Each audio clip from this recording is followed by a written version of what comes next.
What is going on, you beautiful bunch of savages? Primetime 124, the almost penultimate end to the season. FSK Fadanator versus BFAP Mixups. I am Cyrus the Looney, calling all of the action here this evening. With me are the ones and onlys, Dr. Swaggy Kush. Or Swaggy Dr. Kush. I always do that one backwards, brother, my bad. And back after a high demand, Jay motherfucking Dime. How are we doing, lads? Let's go. I'm so excited to be here. This card is absolutely stacked up, Cyrus. We have a crazy night of fights, ending it off with Mixups versus Fadanator. I'm excited, Jay.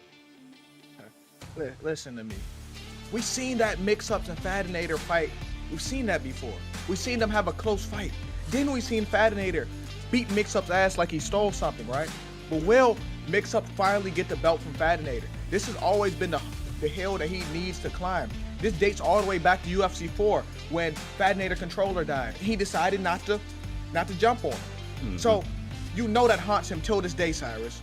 Absolutely, bro. Look, this matchup is it's become one of those rivalries. There was, for the longest of times, it was Fadanator and Trixie, and that's still a rivalry that's in the works. Of course, those guys have been eternal rivals within this Xbox division. But BFAP Mixups continues to put his name in that hat, and him and Fadanator have gone back and forth. Fadanator has been able to get the majority of the wins, or I think all of the wins so far, out of those two that they've had. But Mixups came so goddamn close that I think that's why we saw Fadanator come back out and have one of the best performances that he had in a long time in that second matchup, because he took it so seriously. He understood the Mixups made him look like a mortal man in the first one, and he wanted to kind of remind people that kind of how legendary he truly has become in this division, to the point that some people, including yourself sometimes at points, Swaggy, have said that who's gonna beat this man? You know, obviously with your Primetime's post-mortem, the comms and everything else, it's He has become a terrifying figure at the top of that division at the moment. Yeah, man, I actually have Fadanator as like a minus 1500 favorite in this fight. Right. It's bad. Fadanator is the pound for pound undisputed undefeated champion for a reason, and I don't think he loses tonight. I don't think he loses anytime soon, Jay. Yeah, don't jinx him though. We know Fadanator is like that, but remember the last time you said that, and this was what, towards the end of UFC 4, and then BFAP Trixie ended up beating him when you said that? Ooh, yeah. I said somebody needs to like rob his house while playing him mid-game. It's the only way they're beating him. If he were to lose, Swag, it wouldn't be his fault. It'd be entirely yours. Yeah, nah, it would be on me. Sorry, Fad. Look, what's about to happen? Ultimately though, lads, everybody bleeds, and that's what Mixups, brings to the table. That undying, he doesn't have a quit in him. Not a single moment of quit in that Mixups. Guy, he comes out here every single time. He competes and he performs more often than not. Very, very tough matchup. I'm interested to see which way it's going to go. But of course, as we look down the rest of the card, we have NM Smudger, the man that's been the kind of the Fadanator of the PlayStation division for a very, very long time. He's had a couple of upsets as of recently, and obviously is looking to get back into that PlayStation Gold, going up against what remains of Vuck, another man that's been in or amongst that top for a very, very long time. Throw it back to you, Jay Jime. You know as well as I do that man has made a lot of advancements in his game. From the time that he joined us, he was kind of joined with a lot of heat behind him. A lot of people kind of didn't like the way that he played, and he's kind of completely and utterly rewrote that now. Not everybody's hating on him. In fact, a lot of people appreciate what Vuck brings to the table, because he is a fighter through and through, and of course, no better dance partner than the one and only NM Smudge. Yeah, Vuck game has improved a lot since he started. He was just this grappler, kind of like Marab, right? That's what he was, minus personality. Mm-hmm. But his game has improved. Like, his striking has started to catch up with his grappling. Yes. But he's going against the PlayStation GOAT and Smudger. And Smudger's been the man for a long time. And here's the thing, though. Smudger this season has shown a chink in his armor. Like, he's looked human. So will Vuck be able to take advantage of that? Or will Smudger just show him again that there's levels to this? Yeah, he does seem to come back a little bit more focused anytime he's had a bit of a slip. The problem is when you're at the top of the mountain, sometimes you can become a little bit complacent. I don't know if that sometimes plays in as a factor, but of course, especially recently, there's been some tough old matchups, especially with that champion, of course, the current champion, and that is Vanio who's looking to defend that next time out on the final card of the year. But they're not the only ones. There's a number of really, really highlighted fights that we are going to get to as we continue to progress through this evening.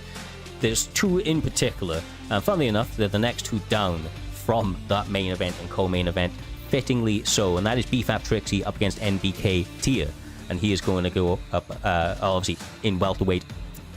I can't really put into words how this is the old guard, the GOAT of the Xbox division currently, or of UFC 4 at least. BFAP Trixie is coming back now after a little bit of a layoff, and he's starting to make a bit of a run, Swaggy. And of course, he's looking to try and get that old matchup with Fadanator, one that he has actually won more often than not over the term, over the period of UFC 4 into the beginning of UFC 5. But he has to get through MBK Tia, who is undefeated at this moment in his run and has shown to be an incredibly dangerous... sorry, he's not undefeated, he's 6-2. Apologies, 6-2, but he's on one hell of a tear. And he's just been so goddamn dangerous. I don't think that Trixie can look past this man, and I feel like it's one hell of a matchup for what could be the future of this division. Yeah, Tier is killing it right now, and Trixie does have a loss this season, and it's to Anakin, who went on to lose to Fadanator in a title fight. So, Trixie keeps finding himself in these number one contender spots against these up-and-coming guys, and I don't want to say it, but there's two words that kind of describe that perfectly, and those are gate and keeper, and I'm not saying that yet, but if Trixie loses this fight, that's what he's going to be. However, I do think he goes through it flawlessly, but Tier is very good as well. Look, sorry, Jake, I'll jump in, but I love Swaggy. I do. Swaggy's a lovely guy, but this is the worst take of his life. That man is not a gatekeeper. Right. No, I'm just saying if he loses this fight that's right wild. here, that's the category he falls in. But I do believe he wins. I'm just saying, I don't. If he wins, if it's a massive upset, we'll be looking at that conversation. No. I'm just saying, to look out for Tier. Tier could, No, that doesn't make Trixie a gatekeeper. You know why? Because Trixie, like I said, he's one of the GOATs. Trixie, I'm not saying he can beat Fadanator. We don't know, but there's a lot of people Trixie can beat. Trixie's still on that top level. You act like Trixie is Moolah or something. Like he's the real gatekeeper. You are, Swaggy, a little bit of disrespect, I ain't gonna lie to you. Making out that this man is washed, wildest shit I've ever heard. That's not what I'm saying. I'm just saying, if he loses, but he'll probably win, but if he loses, if the massive upset happens. Do you know what? I reckon I know what's happening. You know I'm ill as shit, and you're just trying to get a rise out of me to bring that energy. And do you know what, Swaggy? I goddamn appreciate it. We'll look at one more one, and we'll get into this very first fight. It's actually between what remains of Versatile and Mud UFC. I think that this is a fantastic matchup. It's one of my highlighted fights for the PlayStation division. Once again, during this recovery time, I had a little bit more time on my hands, J-Dime, and I actually had a couple of fights with Versatile over the last couple of weeks, and I'm telling you, this man is he's a different beast right now. He's made some big strides in his game, and he's one of the most dangerous men in this division, easily at the moment. Yeah, I like Versatile, but I do like Muddy. I do like Muddy a lot. Muddy has improved. I'll give Mud that, and I'm not going to be biased to each side, but I think Mud could win this fight. No, exactly. Yeah, I think he can. I don't disagree. I think that this is a sensational matchup for that very reason. I know how good Versatile is, how he's been working in this division, and after getting the pleasure, having the pleasure of sparring him recently, well, it wasn't exactly pleasurable. The man beat the shit out of me, but after getting that, I realize where his skill is currently at and the strides he's made in his game. But Mud is an incredible competitor in his own right. He is making a massive ascend up that division right now, Swaggy. 3-0. This is bantamweight. It's a weight class that favors both guys, but he's undefeated, and he looks to try and keep that up against one of the biggest names on one hell of a hot streak at the moment in Versatile in that division. Yeah, Mud's been killing it. Mud's been absolutely killing it. Came off the unaired, beat Kyahan last week. Mud's been looking very good. His striking's on point, and Mud's not particularly a striker. He's more of a grappler, but he has been striking a lot more and looking good doing it. I'm actually excited for this fight against Russ. I do believe it's going to be a war. Yes, sir. Well, without further ado, one moment. I know J Dime loves to get into every single card. That's the first fight of this goddamn evening. We have Zesty Smoke making his, I think this is his live debut. I do believe it's his live debut. But he's going up against Abdul. 3-1 is Abdul. Zesty Smoke, I believe it is 2-0 at the moment. I'm sure I'll get updated if I'm wrong, but should make for a fun one. Zesty Smoke, a lot newer to the division, and obviously looking to try and make a little bit of wave. He's in a small camp between him and one other person. Don't think that they're looking to expand it either. They're just kind of teammates looking to make a bit of an impact, I do believe. We'll see if Abdul can put that off. I know you're a big Abdul supporter out here, Swaggy. Yeah, he hyped himself up last week, but he did come in and tell me, he promised me that this week would be much different, Jay. So I don't know what happened last week, right? I got his ass whooped. Oh man, I'm glad I didn't see it because every time I watch Abdul fight, he proves me wrong. Remember this is what I say. When you have that many numbers in your name, there's no way in hell you could be good. And he always proves me wrong. So hopefully he proves me wrong again, or proves me right this time, because I didn't see what happened last week. Well, starting out pretty quickly, obviously we see Cannoneer trying to use that jab, trying to set up some of that power. Got a bit of a reach disadvantage that Zesty's going to be trying to utilize to a maximum effect. He looks so much bigger, man. This looks like a heavyweight via lightweight or something. It does not look like they're close in size. Goodness, looked like he was made in a lab. Like, Rockets looks so much bigger than Cannoneer, which is crazy, Swaggy. Yeah, he looks like a Street Fighter or a Tekken character. I can't even lie to you. Oh my. Oh. Oh. This guy belongs in a Rocky movie. No, he does, because I thought Jared Cannonier was carved out of stone until I seen Rocket, Cyrus.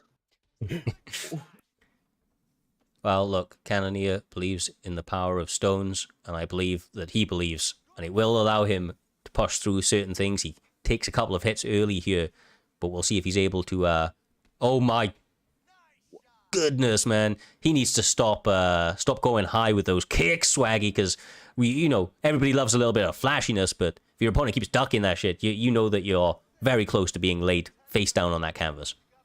Yeah, Abdul needs to take a chill pill. He needs to relax. He needs to take a step off the gas and kind of just analyze the entire situation and figure out what he needs to do here, which is not what he's currently doing, Jay. Yeah, you're right. But he's catching Rockets on the third strike, though, every time. But I think if he's going to kick, just throw them teeps to the body. Throw body kicks more, because he's ready for the head kick. He ducked it twice, Cyrus. Absolutely, man. Absolutely. The writing's on the wall with that one. He just can't afford to do it again. He got lucky the first two not to get rocked, to be honest with you. Lovely little pull right there. Abdul's he's kind of trying to pull it back here, man. He's really trying to get back into this fight. He's got such... Go body when he's supposed to go body off the pole when he's leaning like that. Yeah. Oh, you love them head kicks, don't he, Swaggy?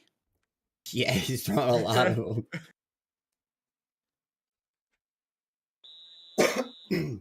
That was nice though. That was very. Why is the camera angle through the cage? Yeah, huh? I learned to stop asking questions about why this game does certain things, but they continue. Nice little duck hook. That's a little bit better from Abdul right there, connecting with some of the large damage the Cannoneer has. Like, no joke, man. Cannoneer's a fun fighter. He hits really goddamn hard. Always brings the action and kind of just dog walks a lot of his opponents. Always, kind of on that front foot, trying to bring the action. Yeah, that's exactly what Abdul's trying to do right now. He's just trying to walk him down, but Rakix has so much reach. He's just kind of tapping him up, Jay. Yeah, he's trying to break his block. And here's the thing. Jared Cannonier to me is an odd pick in this weight class. And I'm mad at UFC, or I'm mad at EA for being lazy, because Jared Cannonier wasn't built like this when he was heavy. Yeah. That's how he built now. He was a little chubby when he was heavy, Cyrus. 100%. And it's not like they don't have the presets in the game, right? Like, we've all created a calf before. Just give him that fat body. Because that's what he had, bro. That's what he had as heavyweight. You know? Like, that Roy Nelson belly. Not quite, you know. But couple of hooks on the inside, trying to keep him mobbing. Oh, the spinning elbow. The overhand, man. The trade on that was crazy. Spinning elbows are, you know, a little OP, but it just speaks to the power of Cannonier right here.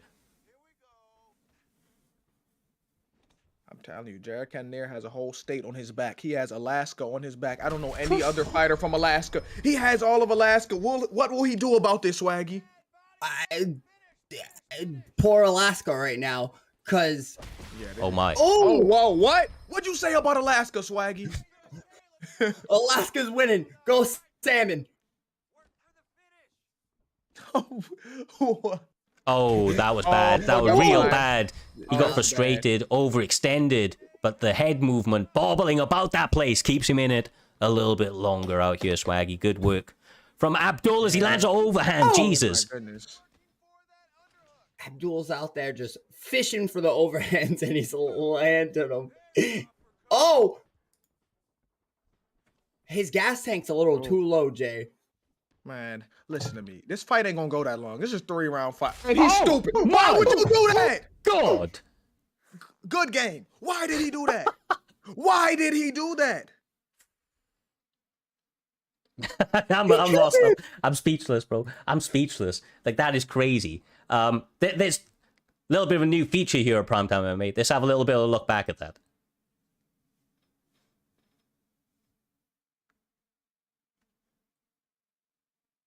Okay, let's watch this again. Where's the head kick? Oh my God. That is brutal, man. That's so brutal. The head. Pure insanity. Oh, Jesus. Yeah, that was a fun fight to start that off. Abdul being able to come back into this one. Zesty Smoke was doing really good as well, Swaggy. He really was.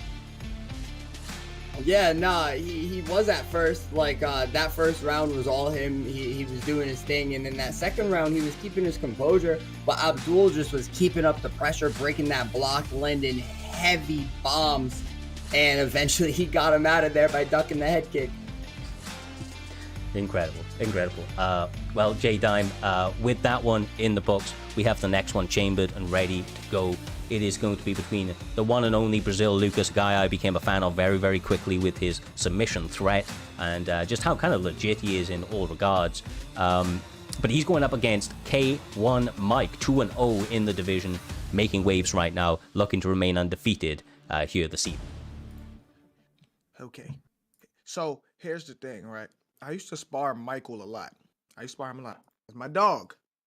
And he has really good boxing. But Brazil Lucas' grappling threat is undeniable. It's literally undeniable. In every fight except one, Cyrus, he's been able to do what he wants on the ground. Yeah, exactly. You're not wrong, man. You're not wrong. Like that. That's the thing, though, right? Is that when you're against everybody's like a mixed martial artist now, and that's good. You need to be well-rounded in today's game. But ultimately, when you're up against a specialist, it's a different thing, Swaggy. It's a different thing because he can control where the fight takes place. Basically, if he can't stop that takedown, it's Brazil Lucas can really dictate every element of the fight. So that takedown defense is key. Brazil Lucas is so scary on the ground. He's finished everybody he's faced except CV, and CV's just scary on his own. So his resume speaks for itself. Brazil Lucas is a problem if it goes to the ground. Oh, yeah, but here's the thing. If it stays on the feet, he's on. Oh, maybe. Never mind. He has no plans for that. Okay, I was about to say Brazil Lucas is the best representative of Brazil because he's using Anthony Pettis and still wearing Brazil shorts right now, Cyrus. Exactly, bro. Exactly. Do love it. In this. Oh, there it is. Oh, there oh. it is. And the takedown. And the takedown. We didn't really talk too much about it. The fact he went Anthony Pettis. Anthony Pettis does have a Brazilian Jiu-Jitsu black belt. He does have some submissions on his resume, and although he doesn't have the takedowns, as you saw right there, Swaggy, he plans to take his opponents down with spinning kicks to the face. Hey, I'm all for that. That spinning kick was beautiful. I don't think he expected it. I don't think we expected it. Nice. And look at the situation he's in now, Jay. Yeah. And now Mike is on top now, and I think Mike should get top mount exactly and get some ground and pound. Try to make up for the damage that was already done by that kick, Cyrus. Exactly right, bro. Exactly right. Nice top mount right now. Couple of missed shots, but an elbow partially connects. He goes for the heel hook, but once again, he tried to do undeniable from there. But if you don't time it right, what happens? Exactly right, man. Like, you've got to be picture perfect on that that sort of stuff. Shout out Slick. That man is crazy good.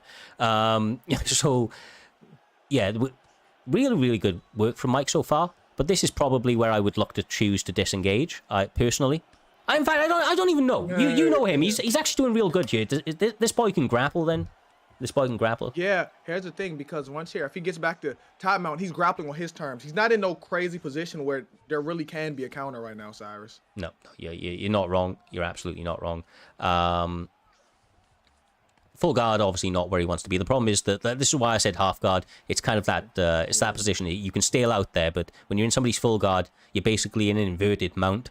You're not going to get ground and pounded from here, but the submission opportunities are times 10, basically. And there it is. He takes his back. This high vulnerability. It's only 20 seconds, though, but that's enough time to cinch one in and at least attack that base.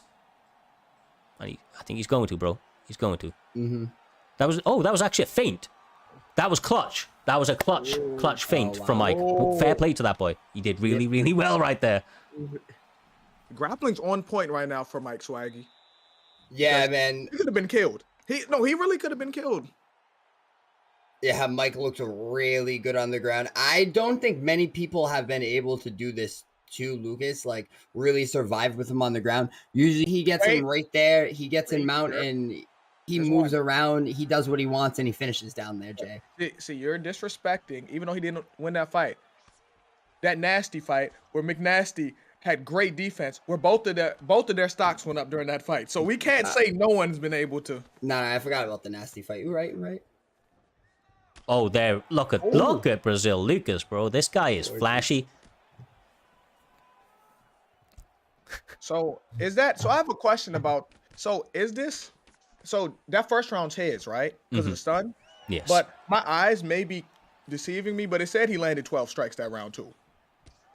Yeah, I mean, I think the stun still takes it, but the problem is that the rest of the round, the complexion of the rest of the round was that Mike was ahead.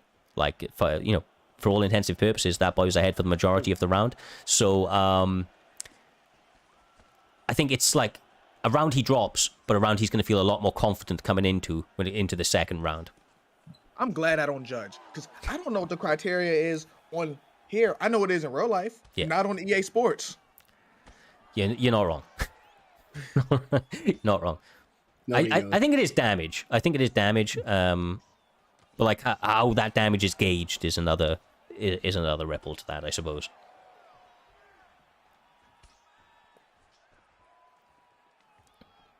There is a bit of composure right now, and once again he goes for the spin. Yeah, every time he gets him, every single time. That's an adjustment Mike has to make, because right now, oh my gosh, I was about to say Lucas money with that, Swaggy. It almost looks bad for him. Knee to the body, being smart with it. Both guys are cut. Laceration on the nose of Cater. And the right eye of Pettis. There's all those spin kicks as well, Swaggy, which is the funny thing. He's like splattered that nose. He's going to be out here looking like Mike Perry's nose now. Yeah, he keeps busting it by putting his back heel into it.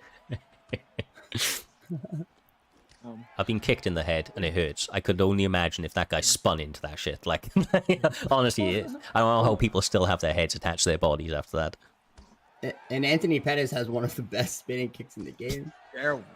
He does. And Jay, what do you make right now? Because like every time he gets a good punish, the game is not giving him shit for it. And I feel bad for Mike right now. He's 2 or 3 counters, no rocks from him.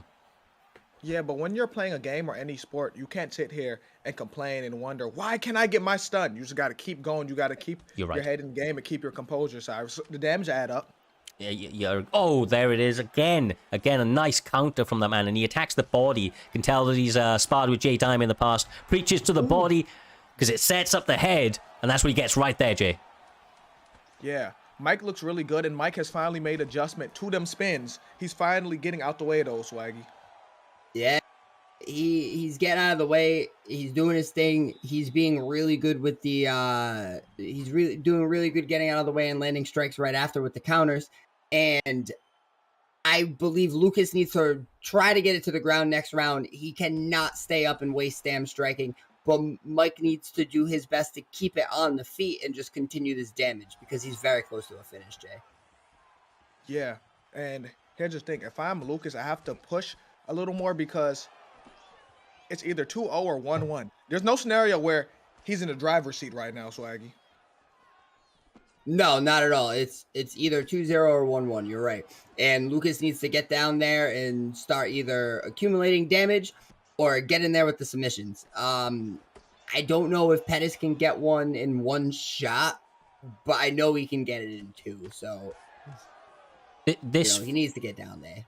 For my money right now, I kind of like what he's trying to up, and that's Mike is trying to up some of the volume of his shots. He was doing really good 2 to 3 punch combinations. He now needs more. He needs to just kind of take some risks, basically, Jay. Like you say, he's behind. And moments like that, he needs full pressure to kind of continually punish those mistakes. He doesn't have a lot of time for too many more of them to add up. Man, Anthony Pettis has to. I'm not gonna say go for broke, but he has to do something because look at his head health right now. It can either be doctor stopped or he can be finished soon, Swaggy.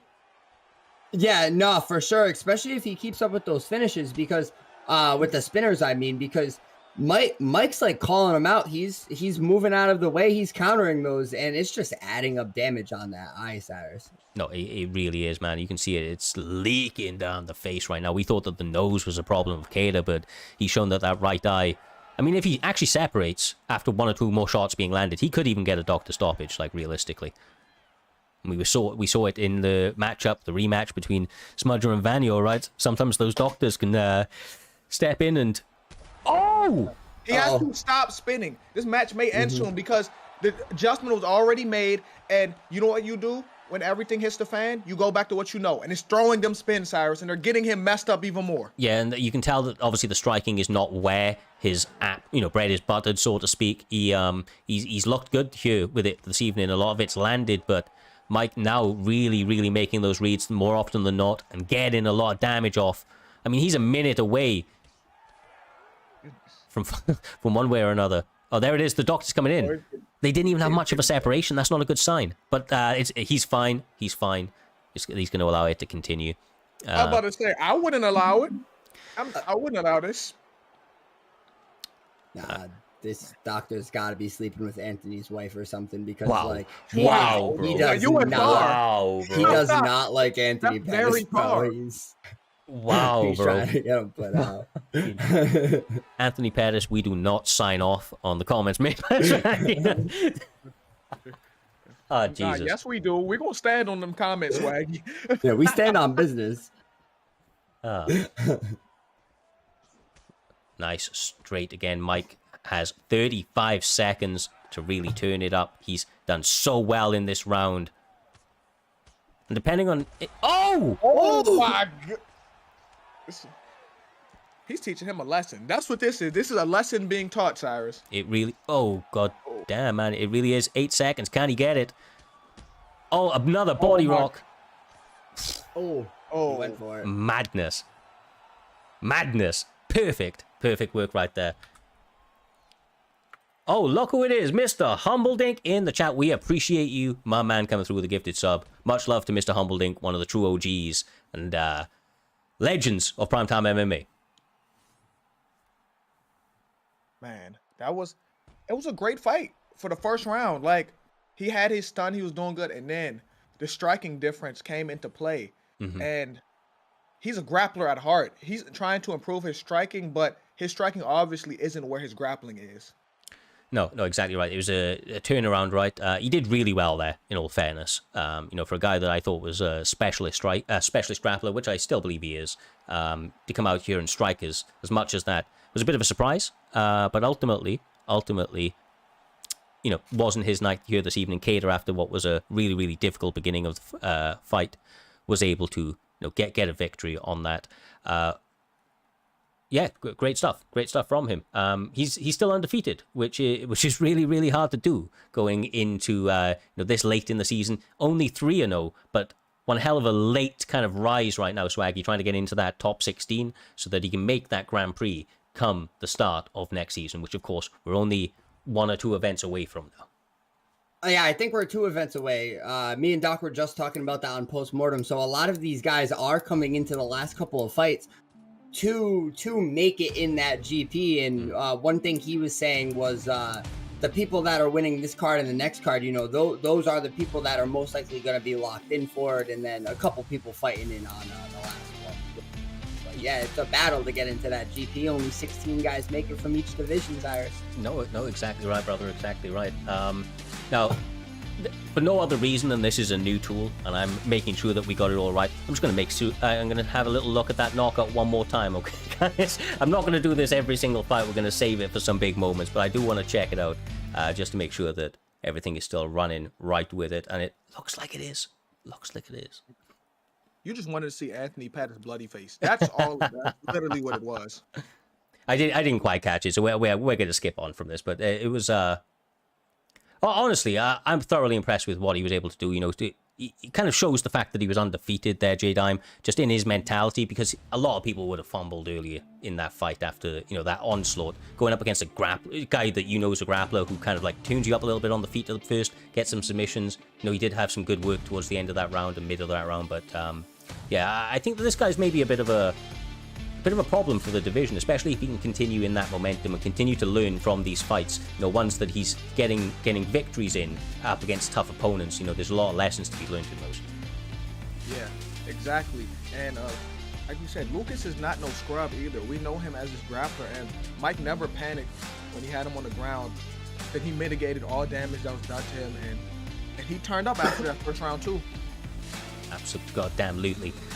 Well, with that, we will move on, J-Dan, Swaggy, to the next one. Third fight of the prelims. We have Tron going up against AKA Tiny. These guys are 4-2 and 3-1 accordingly, and they are going to be fighting in the welterweight division. Now, of course, I get a little bit of a glimpse ahead of these things, and I can tell you that we are having an interesting matchup, to say the least. I would imagine it's going to be a predominantly strikers display between Ian Machado Gary and Jorge Masvidal.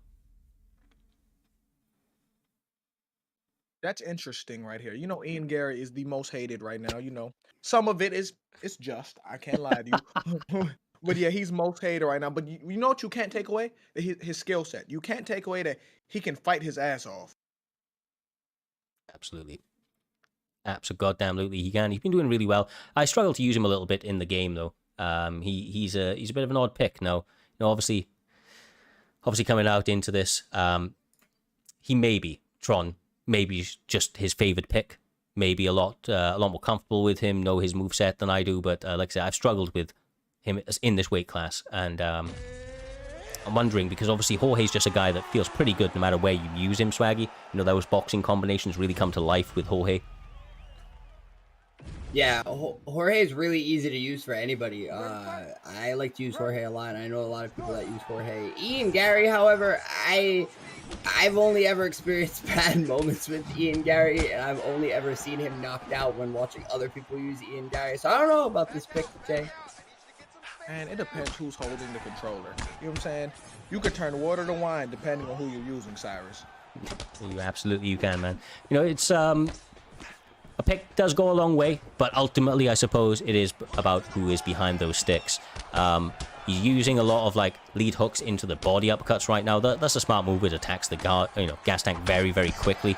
one of the better combinations to do that with, but he's preemptively slipping and ripping, and Tiny could capitalize on that if he's able to make some early reads here this evening, Swag. Yeah, nah, he is slipping and ripping for sure. And, you know, he's doing a really good job right now at coming into the pocket, doing what he's got to do, and then backing right out of the pocket, Jay. Yeah, he is. He's doing a good job exiting the pocket. But what do you think Ian Gary needs to do? What adjustment do you think he needs to make right now, Cyrus? It's honestly, it's difficult to say this early on. I'm not too sure on it, brother. Like, to be quite honest with you, I think that it's still a bit of a, for either one of these guys, maybe slow down a little bit. If I'm either one of those guys, I think I need to slow down a little bit, make some reads. Ooh. But never mind, Jorge Masvidal is gonna get ahead in this one, very, very strongly now with a big rock. Feinting the single leg into the flying knee. You could love to see it, Swaggy, getting a bit creative out there. Oh. Yeah, man, if I'm Tiny right now, I'm stepping on the gas. Ian Gary does not look like he's in this. He does not look like he's found it yet. He might find it in the second round. I would try to finish it right now. Yeah, you're right. He need to step on the gas and put his foot on his ass. He need to get him out of here, Cyrus. Oh, yeah, he is trying, bro. He's trying. Not stopping at all. Onslaught after onslaught. This man connecting with shot after shot. Tiny, as we said earlier on, making Jorge Masvidal come to life with pulls, counters, and boxing combinations galore. Yeah, he's beating the dog shit out of him. I don't know if it's too early. He needs a gun, Jay. No, he needed one 30 seconds ago. It's over. Now it's too late. He should have been got it. Oh, wow. Oh, never mind. Nah. Get up, Ian. I mean, you say get up, but Jorge was just making mincemeat of him. I suppose he does have a chance to land a counter shot. Never mind. Never mind. No. It's over. That was an ass whooping and a half. No, he's still swinging. That was such a bad ass whooping. Like, that was a horrible ass whooping, Cyrus. No, it was. And Jorge Masvidal giving him the old dead fish in the corner right there. No, a beatdown. Anybody? I'm a little bit older, lads, but I don't know anybody that's old enough to remember, or maybe has gone back and seen Bully Beatdown. This felt like a Bully Beatdown. I used to watch that. Yeah. Yes, hell yeah, bro. This is kind of like one of those ones. It's like Eddie Alvarez has just gone in there and started liking up some dude. Like, he just, Jorge went in there and he beat down Ian like he stole something. Wow. Well, we say there's certain fighters, will get brought to life. Jorge got brought to life right there. He channeled his inner Jorge Masvidal. Made light work of that, bro. He made light work of that. Great performance from Tiny. I look forward to seeing what he's able to do now. He's 4-1 in the division on a 3-fight win streak. Pretty sound, to be quite honest with you. Ranked number 18 with a win like that, being 4-1. You spoke earlier on, Swaggy, about the primetime post-mortem with Doctor, and of course, the speculation around a lot of these matches now. Likely being to get into that top 15 or put yourself in a position to defend that top 15 next event. That's what Tiny's done here, I think. 4-1. He's ranked number 18. I think this guy's just breached it. He may have just booked himself a place in that Grand Prix, which obviously is major for him and is a major opportunity for the next two guys as well, my man. And that's between Call Me Swag, not yourself, of course, Swaggy, but Call Me Swag, and the one and only Pigeon. Pigeon is a man with boxing combinations galore.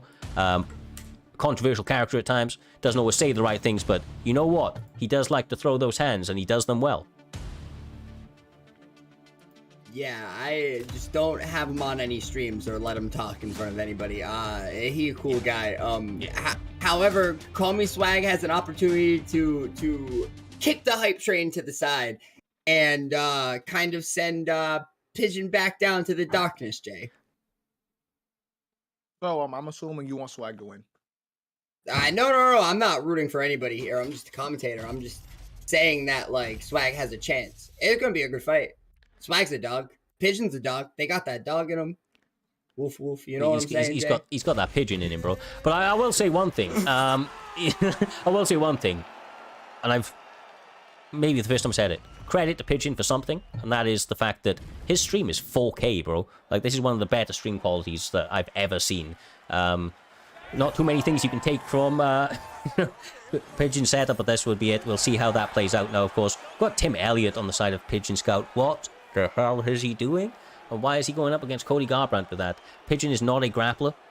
If he outboxes Call Me Swag with Tim Elliott, then he's doing something right. He's doing something right. Well, Tim Elliott has a weird stance. I actually like to use Tim Elliott sometimes.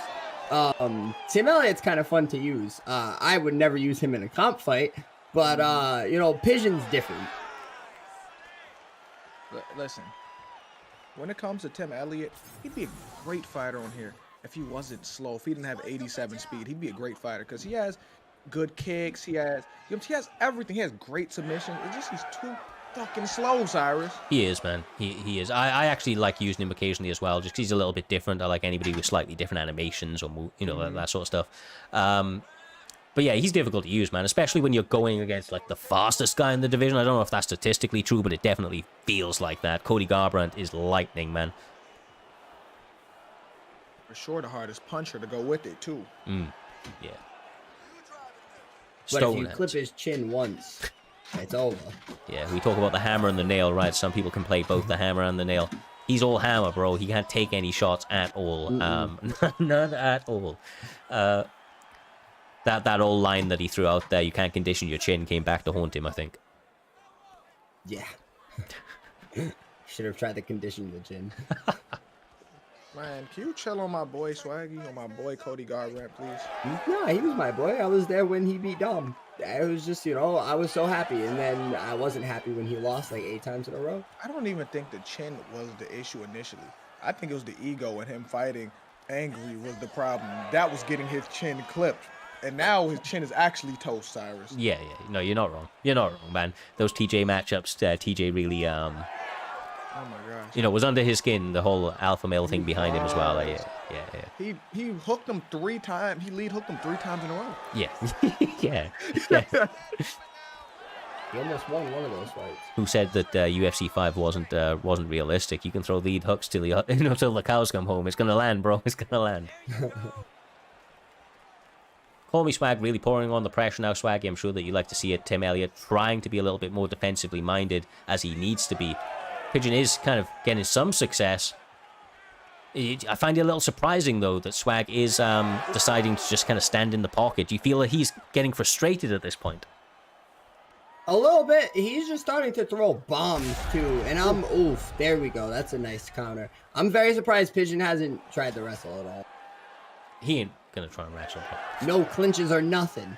He won't. This is why I'm saying, like, I don't know why he picked it. Like, if somebody grapples him, like, even if it's cool, they shoot a good takedown, you know, they get crucifix, he ain't gonna be happy with that, man. He may call you some suspect things. So,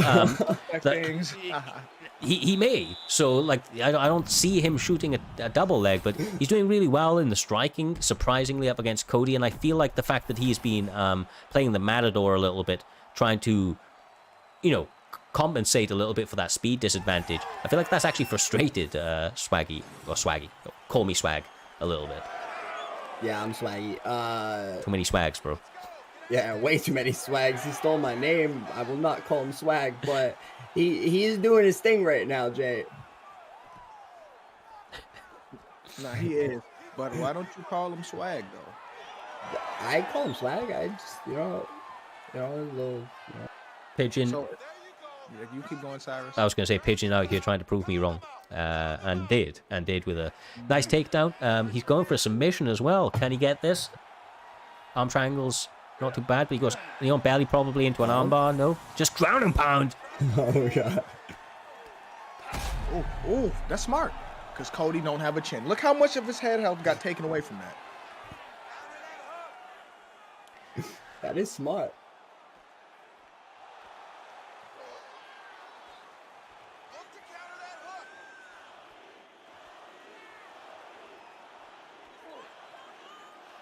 Couple shots and a separation, and back down he goes. Pigeon Scout playing all sorts of mental warfare here this evening, trying to get Call Me Swag off his A game. For a 4K stream, they do seem to be having slight delays or stutters in their connection at time to time. Maybe leading in a little bit to the frustration of Call Me Swag as well. But, I mean, let's be real, Jake. He's Cody Garbrandt. He just needs to box more. He's doing all these like little 1-2s, but they're wild ones. It's like jab overhand, straight body roundhouse. He's kind of like fighting like he's Aldo or something. He needs to realize he's Cody and start getting behind that jab and boxing this man. Yeah, he has to realize who he is. That's what it is, Swaggy. Yeah, nah, for real. There's... Ooh. That's what happens when you let the hands go. There you go. Oh, now Pigeon's trying to clinch. Of course, he just got hurt. Now he wants that grapple work. Oh. Ooh. Oh, wow. Oh. There it is. The boxing. Oh, wow. How is he still alive? He found out who he was in that moment, Swaggy. He realized who he was, and he went full boxing. And let's be honest, those combinations were beautiful as he got a couple of stuns and a knockdown. He's got 55 seconds left in this round. I wonder if he's going to try and push for more damage to close out this one. Yeah, man, he might be able to win it right here with the right shot. Never mind. What'd you say? Oh, wow. Nothing. Oh, look at that recovery. Oh, Pigeon's just throwing, though. Oh, there it is. Oh, he's gonna pay. He made him pay. Yep. He's just throwing so many hooks right there, just hoping one landed. He's going to go straight for it. Going to be denied. Closing out this round. Yeah, that's it's another interesting one, to be honest with you. Obviously, it's one for Call Me Swag. But he needs more of it. And let's be real, Jay. You know, like, I know that you like to vary your striking styles depending on who you're using. I think that is vital. But you've got to zone in this moment. Got to do what got you to that dance. Man, I knew he would mix in the clinches. He probably should have did this way earlier, not when you're panicking and you're hurt, because Cody power is now affecting him bad. Swag, I call you Swag. Oh my goodness. Nah, it's not looking good for him. He just keeps getting put out with these powerful ass Cody punches. It's over. Yeah, baby got camera close. Dang, he's still punching him. Cody Garbrandt. After what was a frustrating opening for him, J-Dime, Swaggy, incredible turnaround of events.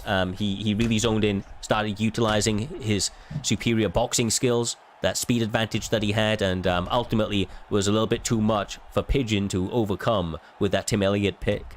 I think that pick may come back to haunt him a little bit, J-Dime. You know, he could have maybe done a little bit better or capitalized on some of those early successes, but just not enough here this evening for him. And of course, a big victory for Cody. Yeah, he literally realized he was Cody Garbrandt. Boxed Tim Elliott head off, and he did that, and he put him out like he was supposed to. Absolutely. That was prime Cody Garbrandt boxing right there. Well, guarantee, in full effect here this evening as we move through the beginning of the cards. As you can see, the first 4 fights of the prelims have already taken place. Absolute carnage continues, of course, as we move into the rest of the prelims and then the main card before we line up for that main co-main event here this evening at Primetime 124. The next one up is a fun matchup that I believe is still scheduled to go ahead. I know that there was a little bit of concern about it earlier, but MBK Mazzy up against Iron Domingo is scheduled to be next. And let me just quickly double check, sorry. It is officially scrapped, apologies. That one sucks ass, but never mind. We move upwards and onwards to the next one, and that is going to be between EK Warrior, 5-2 in the division, ranked number 8 currently, going up against Regicide's very own Kieran Crow. I believe he's a newer addition to that camp, been there a couple of weeks, but he's been around the scene for a little while now. They've obviously been making some improvements in his game, Swaggy, as he's gone on a +4 fights win streak now, getting himself into the top 20 and trying to secure himself a big jump up in those in that division with a victory over a top 10 guy here this evening. Yeah, man. Kieran has been killing it. He's been tearing up the competition. But Warrior is no joke, no slouch. Warrior is a dog. We've seen Warrior win tough fights before, and this one's, you know, no difference for him. Just another day in the office. And but Kieran's here to end the show today. Yeah, but I do like watching EK Warrior strike. I'm not gonna, I do like watching him. We have Kieran on the side of Pantoja and EK Warrior on the side of Figgy, aka Figueiredo. Starting out pretty quickly. They're looking to just try to establish the center of that cage a little bit right now. But you got to remember, they both hit pretty hard. Although I do think that there's a bit of a disadvantage in the block of Figgy, if I'm not mistaken. So he maybe has to take the more elusive route to try and land his damage, Swag. Yeah, nah, absolutely. You know, we still don't know what kind of fight it's going to be yet. You know, we're only a minute in, but Warrior is landing heavy shots right now, Jay. Yeah, he is. He's landing heavy shots, and he's getting out the pocket after. Oh, never mind. He did not get out the pocket there, Cyrus. The pressure is really starting to add up. He's getting some really good shots in. Kieran Crowe is continuing that volume. There's a bit of a reset in the action right now, allowing that block and head health to recover somewhat. But with 3 minutes left in this round, Kieran already getting very good work in, utilizing that lead hook straight, which is money, Swag. Yeah, nah, it is money. Oh! Doing his thing with the counters right now, Jay. Yeah, the thing is, right now, EK Warrior's trying to fight on his back foot, and he's trying to counter, but he doesn't have his timing, so he's pulling at the wrong time because he hasn't adjusted to the timing of Pantoja. No, you're not wrong. Sorry, I'm kind of a little zoned in right now because I can see EK Warrior making some of those adjustments, landing a couple of lead hooks of his own, setting up with that right hook. But there is the counter for Pantoja. There's the opening that continues to be there. He's not getting out. He's not moving the feet after landing those combinations. But he doesn't need to, Swaggy, if he continues to knock down his opponent. And he's not hurt right now either. Like there's like no damage indicators. Where is that? My God! What the hell, bro? That was madness. That's nasty. Yeah, it's over. That was disgusting. He killed him. Jesus.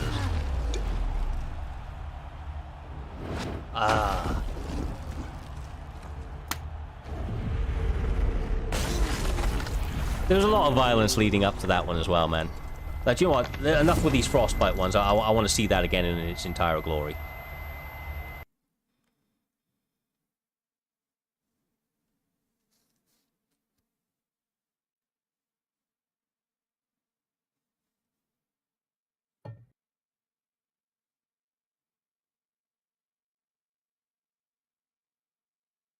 Jesus, man.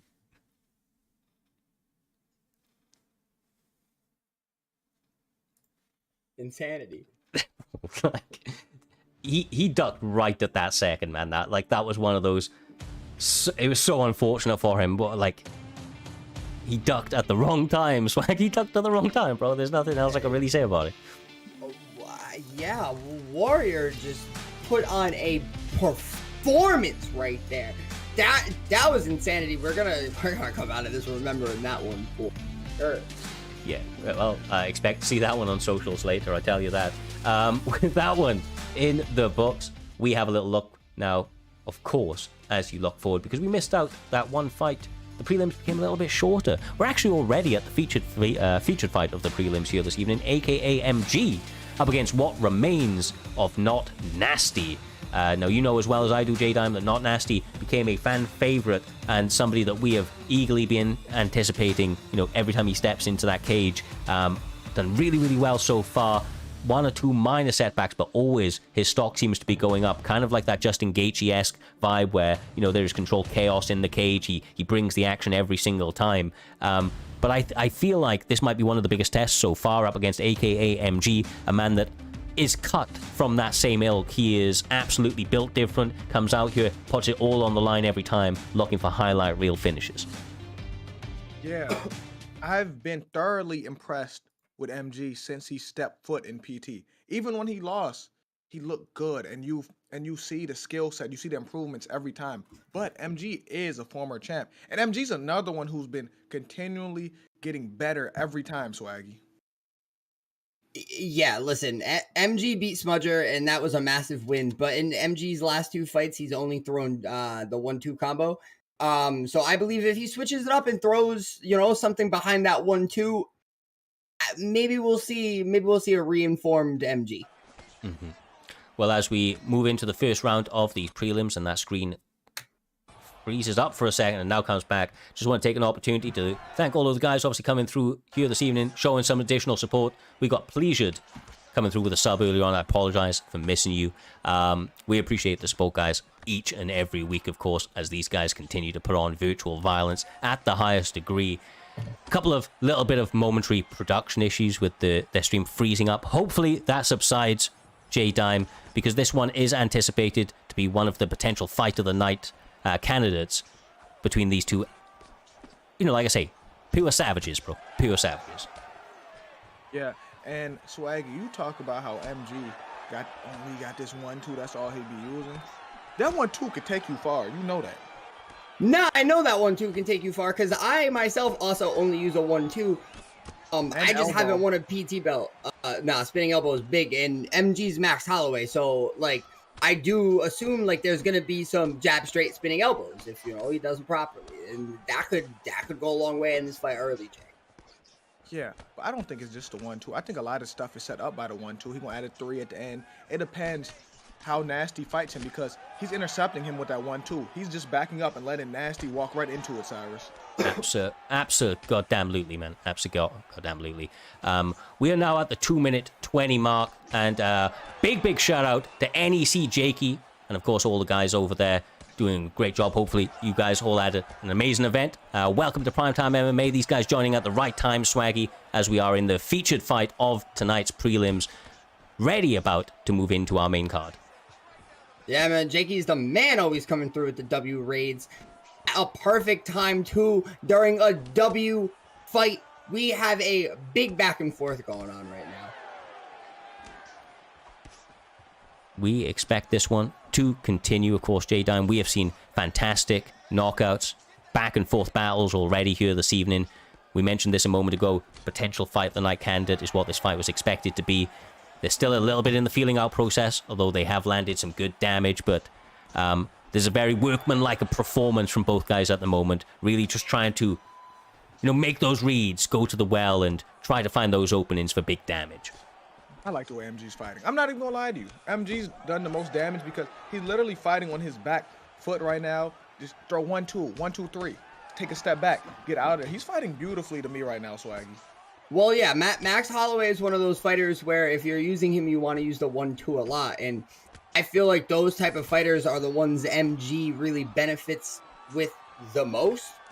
And he's looking really good with Max right now. Looking really good. Not much Nasty can do, sire. Oh, you're not wrong, brother. You're not wrong. He's looked really good, kind of trying to open. I know you've been wrong a couple of times here this evening. No, as you saw statistically there, kind of doubled the volume in volume. MG, utilizing Max Holloway very, very well. Kind of death by 1,000 cuts seems to be the approach from this man here this evening. And it's the footwork for my money, Jay. He's landing the shots, but then he's, backpedaling, circling, and doing all of the right things to just be a little bit more elusive. So not everything's landing, not even on the block. He's just kind of not really there all of the time. Yeah, exactly, because defense is not just moving your head or blocking punches. It's your feet, too. It's getting out the way, and he's doing a good job getting out the way of the last shot by Jorge Masvidal, Swaggy.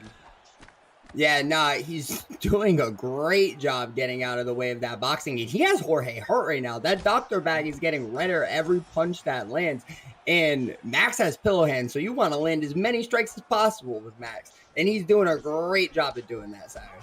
He absolutely is. Once again, he connects. Head health, blinking, block is low. And once again, MG on the prowl almost for that finish. He is trying to walk down his opponent. Continues to land 1-2s on that block, peppering him down so that he can bleed through with the damage. And of course, once again, J-Dime, the doctor could come in at any moment and intervene in this one, as he's already got that Dr. Icon at a red level this early on in the bout. I'm about to be real here. There's levels to this game. MG's been champion. Nasty's really good, but we've never seen him get outclassed like this. You're not wrong, bro. Like I said, toughest test of his run so far, right, Swag? There, absolutely, he's been a really fun fighter. But sometimes, when you go up against some of the best to do it, like MG has proven to be in the past, there are certain deficits in your game that get highlighted, and it makes you have to dig really, really deep if you're going to have to bounce back or even come back in the fight in real time. And he hasn't even had a chance to show those special talents yet because MG's walking him down. He's beating him bad right now, Jay. Man, this is looking bad. I don't know what you do here. If I'm Nasty, what is the solution? How do we win this match? At this point, I'm throwing a flying knee or something, Cyrus. I need to try something. Oh my God. Wow, man. There's nothing he can try. It's over. There's nothing he can try right here. Beautiful, man. Beautiful. MG looking like a different breed here this evening once again, getting a phenomenal finish after what was a picture-perfect performance. MG looked flawless right there. He didn't make any mistakes. If he did, I didn't notice because he looked so good out there. He looked very good. And not taking anything away from Nasty, it's just, it was just a step up in comp for Nasty, and I think he just goes back to the drawing board and, he just come back better. We don't take losses. We only learn. Yeah, there ain't no losses. There's only lessons, my man, and Not Nasty has a bright future ahead of him if he's able to continue to adjust as we have seen him do in the past and put on performances like, obviously not tonight. Granted, tonight MG showed that there was some levels, but he is shown to be a very dangerous guy, and I feel like with some subtle adjustments, that fight could have been a lot more competitive. Either way, though, MG showing that there's still life in this old dog yet, J-Dime, coming out here putting on a fantastic performance, showing he's still that guy, as he wants to, of course, put his name in the hat for not only that Grand Prix, but any future title implications with big wins. That MG's looking good. Man, like Gangster said, putting the guy who ended Smudge's reign on the prelims is wild. I think MG felt disrespect. He felt like he had to show Cyrus there was levels to this game. He had to show that. No, absolutely. I'm not going to lie to you. That's one of those ones. It was strategically placed because we knew it was going to be one of those fights, right? One guy was either going to completely run through the other, or it was going to be one hell of a back and forth battle. There was no way that fight turned out boring, and that's what we want as we look at these cards, of course. It's about making sure that everything is nicely balanced. We don't very much have boring fights, but we want to make sure that those main events, those featured fights of the prelims, stand out, and I feel like those guys were able to even give us that here this evening, although it didn't go Nasty's way. MG was that standout performance. He came out and looked fantastic in what he was able to do here this evening. As you look for the rest of the card, we have 6 fights left for this Primetime 124. This is the last but one event of the season. We have one Primetime 125 next week, and of course that will be the final event of the first season, both of the PlayStation and the Xbox divisions, and then we'll be looking to get straight into the Xbox and PlayStation Grand Prix to kick off Season 2 of UFC 5 under Primetime MMA.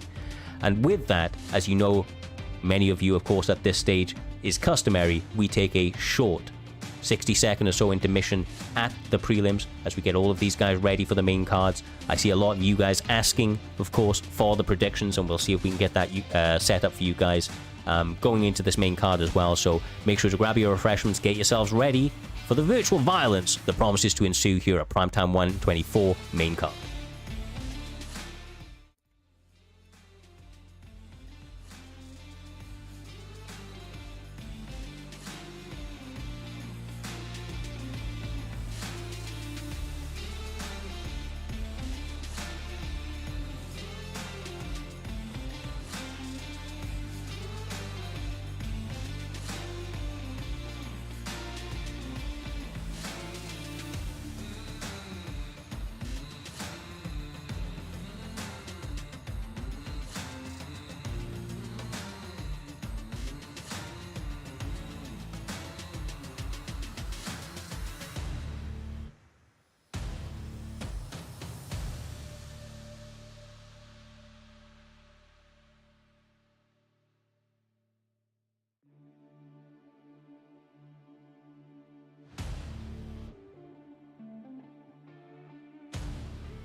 What is going on, you beautiful bunch of savages? Primetime 124 back in full effect. J-Dime TV and Swaggy Dr. Kush here in the commentary booth, calling all of the action here this evening. Guys, we've had an emotional ride here at the prelims of Primetime 124. And as we look at this main card very briefly, we now have what is set to be 6 fights of pure violence.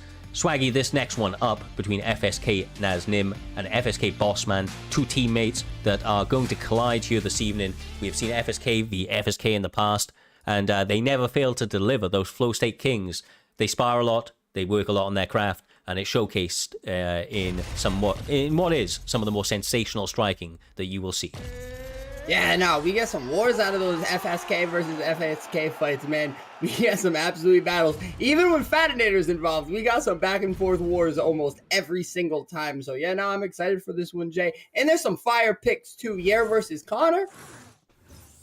Yeah, these are some fire picks right here. And like you said, when it's teammates or people who used to be teammates, it's just great fights because they know each other better than anyone. They probably done sparred hundreds of rounds, Cyrus. No, exactly, bro. Exactly right. You know, these guys, they really do put in the hours, especially when it comes to the striking element of things. And they have, a guy that's been at the top of the division for the longest of times in FSK Fadanator. So no better training partner than, of course, the best to do it in the division and maybe the game period at the moment in Faddy the Baddie. These guys, however, of course, looking to write their own story here this evening. And, yeah, I don't know how this one's going. Oh, into play out! An axe kick. That's crazy. That is crazy. I know he's steaming right now. He pistolated that. For real. It's the strikes you don't expect is what gets you. He's done that a couple of times here this evening. Naznim, just that duck counter. He's really, really clean with it. Does some nice reactive head movement.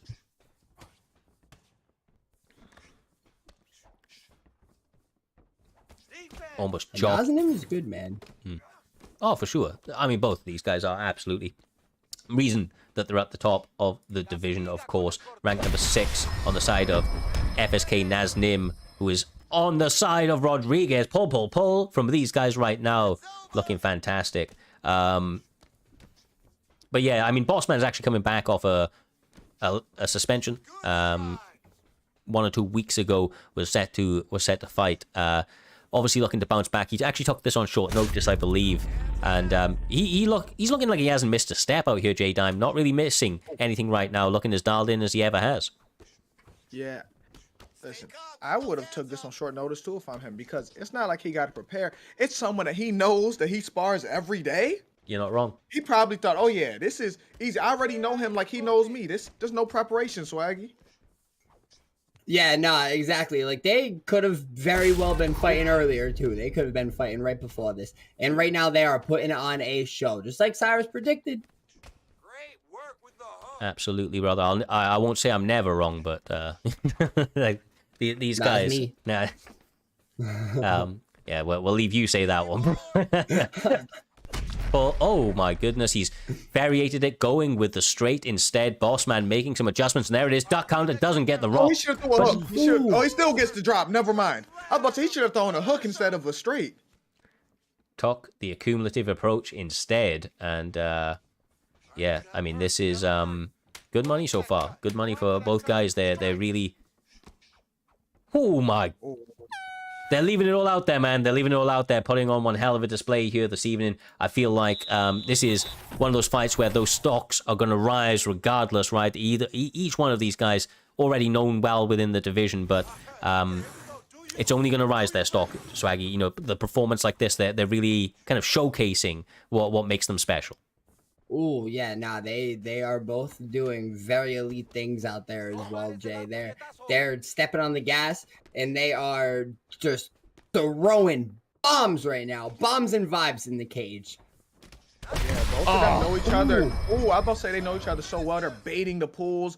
They're like, it's a very high level fight right now, Cyrus. Very, very much so. And another slip and a rip from Rodriguez puts him down. Got Conor McGregor hurt and in all sorts of problems. What is happening? Don't do this to us. And they're back. Okay, good stuff. Move, listen to my voice. You gotta move. Getting those body knees in. Those are very good to work the body. Those knees can be deadly from on the cage. Absolutely. The corner of Conor McGregor actually calling for a lot of footwork right now. He is telling him that he has to move. Oh, but he's moving that head, J-Dime. Getting a couple of counters in the process. Telling you, oh, this is a perfect time when you pull for them body shots. But never mind. It may not mean anything. It may just be over. Yeah. Sometimes getting into that, that pull war kind of battle can go against you, Swaggy, and that's kind of what happened right there. He tried to pull one time too many, even when rocked, and ultimately the damage just continued to add up for Naznim. Very, very clinical in his approach. Yeah, Naznim got a big win right there over Bossman. And Naznim had a draw last week. So this is a massive dub for him, bouncing back into the W category and hopefully, securing a spot in the Grand Prix now. Absolutely. I'm sure he has. I'll have a little look at his rank now actually, on that point. He's ranked. He's in that Grand Prix, bro. Nazim's in that Grand Prix, ranked number 6 in the division. With that win, may even knock himself up a couple of positions. He's basically solidified it. 5-1 to the division, or for the season. Sorry, not a bad run for him. This one, he can maybe even go 6-1 if he performs next week as well. But with that being said, we move on to the next one, J-Dime, keeping a very, very quick pace to the tonight's card. K-Got Bills up against Regicide's very own Hey It's Fran. Both guys on very similar records, in fact, identical, almost 5-2-1 for K-Got Bills and just 5-2 for Hey It's Fran. These guys are in the top 10. With a loss, they could be starting to skate around that outer top 15 and maybe even lose it next time out. So once again, just to stress this, every single fight here this evening on Primetime 124 is vital to the future and how you start out that next season, J-Dime. You know as well as I do, you've called many of them with me. Those Grand Prix, they are massive to the beginning of your season, and they can really help kind of set you on the right course for setting records or, making greatness. Yeah, and I'm really interested in this matchup. I want to see how Hey It's Fran is able to defend the grappling of Swaggy's favorite fighter, K-Got Bills. Mm-hmm. Yeah, everybody knows, especially if you watch Postmortem, when K-Got Bills fights, he usually wins Scumbucket of the week. And that's just because, I be falling asleep. My comms lack after K-Got Bills fights, and there's a reason for that. I be snoozing, Cyrus. That's crazy. Well, look, I got it up very quickly, lads. There is a prediction up. Make sure to get it. You've got about 25 seconds or so left as these guys enter into this round. K-Got Bills going on the side of the red corner, of course. Hamzat Chamayev going to try to utilize some of that grappling, but Hey It's Fran knows what's up, J-Dime. He knows that takedown's coming and able to defend the first one easily. But of course, it's not just the first one you have to worry about against a wrestler like K. It's the second, the third, the fourth, and the fifth. He's going to keep them coming. Yeah, and I think Sean Strickland's doing a great job throwing these combos at him, keeping him at bay, keeping him away from him, but I think he needs to get his back off his cage right now. Yeah, no, he definitely needs to get the back off the cage. Chimiev has crazy power, so he can put him out, Jay. Yeah, and this is what I was talking about, being too close to the cage, Cyrus. Exactly right. You need to be in the center to allow yourself more opportunity to defend that takedown up against the cage. It allows them to almost use it as a floor, right? Like a standing floor, and work you up against it to find other ways to drag you down. And that's what K-Got Bills has done once again. Utilizes the clinch, puts him up against the cage, takes his back, and drags him to the ground. The Swaggy, I know you've been working on that Brazilian Jiu-Jitsu recently. This is a terrible position for him to be in. Ground and pound, submissions, all sorts of threats from Hamzat here. Yeah, I was in this the other night. Blue Belt got me in this and just played for a couple of seconds and then tapped me out. I can't lie, Kay is looking beautiful doing all of this, and I'm not gonna hate on him anymore. This is kind of looking gorgeous, Jay. Okay, so you know what? When you said you were in that position, back flat, I thought someone had you in a bedroom in back flat. I didn't think you was talking about actually grappling. No, it was on the mats. It was on the mats. I promise. I was in a gi. I was in a gi. Nah, they got gi off you. Well, Hamza Chimaev, as we talk about the personal life, swaggy Dr. He gets that armbar in at least, so that's the first one attacked. He gets one more, and he could actually finish the fight. So Sean Strickland needs to keep that stamina very, very high. He cannot afford mistakes because K will jump all over them, J Dime, and he will find a finish now. Especially, you know, one of the only guys, if not the only guy, to ever get a DQ for timidity in a fight. DQ for timidity is so crazy. That's so crazy. Oh, that's funny. I mean, it was deserved, but he's changed since, man. He's got finishes. He now pushes for it, and yeah, I actually appreciate it. You know, it does. It's a nice adjustment. I feel like it's bringing out the best of K as well. He's making this one exciting too. I'm actually enjoying this one. This one's actually a fun fight to watch, Jay. Yeah, I'm not sleeping yet. Come on, you gotta have high. Why are you always saying he's gonna put you to sleep? Like, listen, he done already got a sub attempt. Listen, he already done got a sub attempt, and now he can build from it because he probably need one more sub to tap him, and now that opens up the striking now because you know he's gonna look for it. Yeah, I mean, statistically, as we saw at the end of the round, he actually got the better of the damage right there on the striking as well. So, you know, a really, really dominant round for him, really. And Fran has fought the who's who in the division. You know, he's had ups and downs, been a durable guy, but somebody that maybe has struggled to get past certain tests like this. And this in itself is a massive test for him, Swaggy. Can he overcome this adversity? Can he anti-grapple so that he can start to pour it on when it hits back to the feet? Right now, K's kind of really, really leading this fight and seems in full control, which is concerning for the corner, of course, of Strickland over here, and concerning for Fran himself. Well, yeah, he does need to develop some kind of anti-grappling, but he's taking so much damage on the ground that it doesn't really matter. When he stands up on the feet, that damage is going to stay, and it will just add up due to Chimaev's power. And to go back on what Jay said at the very beginning of the fight, Fran's still standing way too close to the cage when he is trying to strike, and that's just allowing these easy takedowns for K.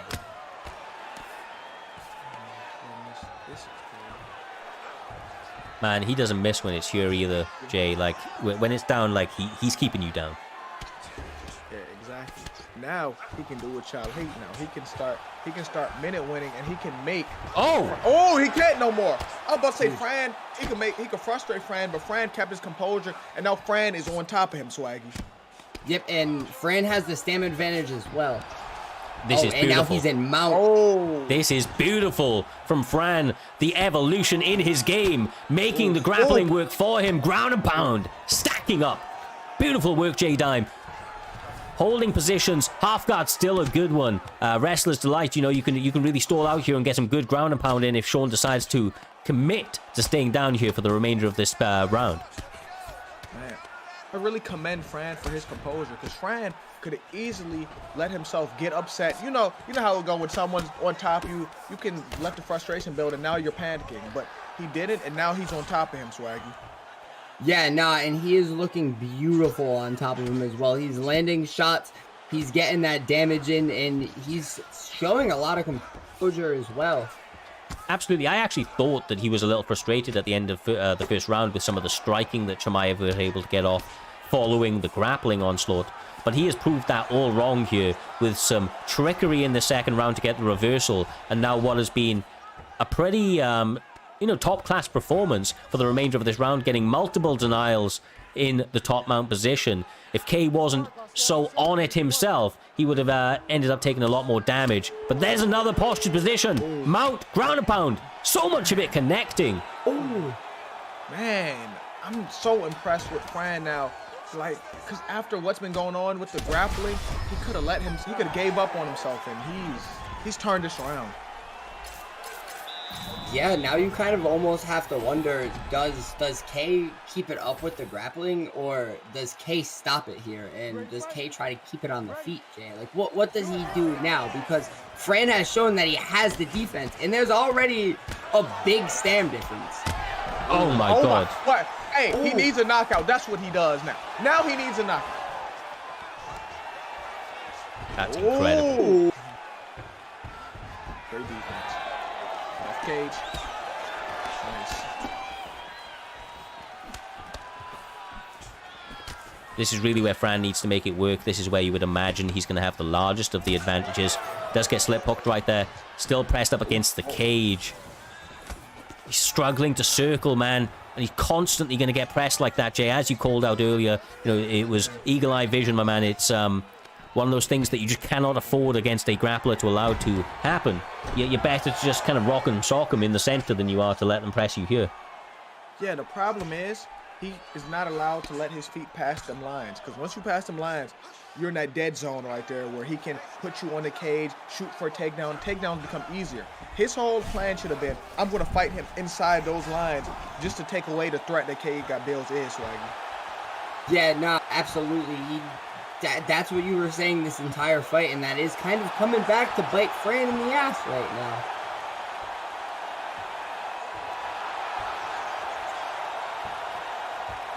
Feinting and feinting, trying to catch him off guard. I don't think it's going to happen. Doing it. H-Fran can win the race now if he's smart about it. There's lots of jockeying for position from K. Got Bills, but he's losing. Oh, wow. He got that. Got it. Oh, He got it. He got it. Cannot complain, man. This guy's getting finishes now. He's pushing for them, whether it be submissions, whether it be ground and pound. K got Bill seems reformed in that sense. And, yeah, having a lot more, let's say, a lot more kind of cleaner performances as a result. You know, when you're just kind of looking for top control, it also kind of muddies the situation, because the other guy might do a little bit more damage for the 15 seconds he's on the feet, but he's leaving no questions now. He's getting the finishes, or at least getting enough damage or submissions in where, you know, it's making it clear that he's kind of getting ahead.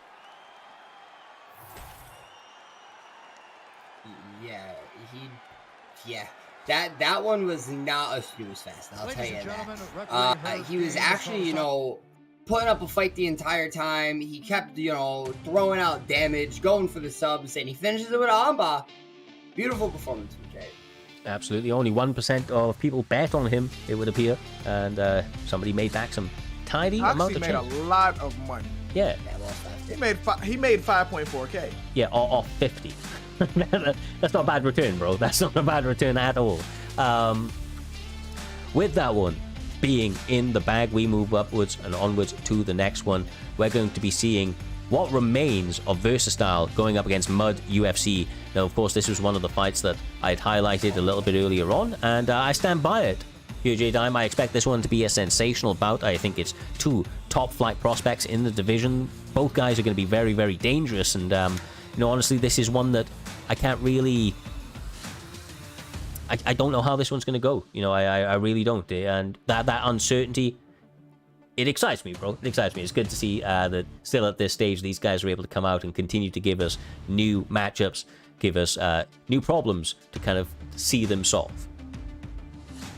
I can't wait to see this fight happen. I'm ready. I'm ready to see it right now. Wait no longer, my man. We are seeing like Peter Yan, Sugar Sean O'Malley. Sorry, Swaggy, what were you saying, my man?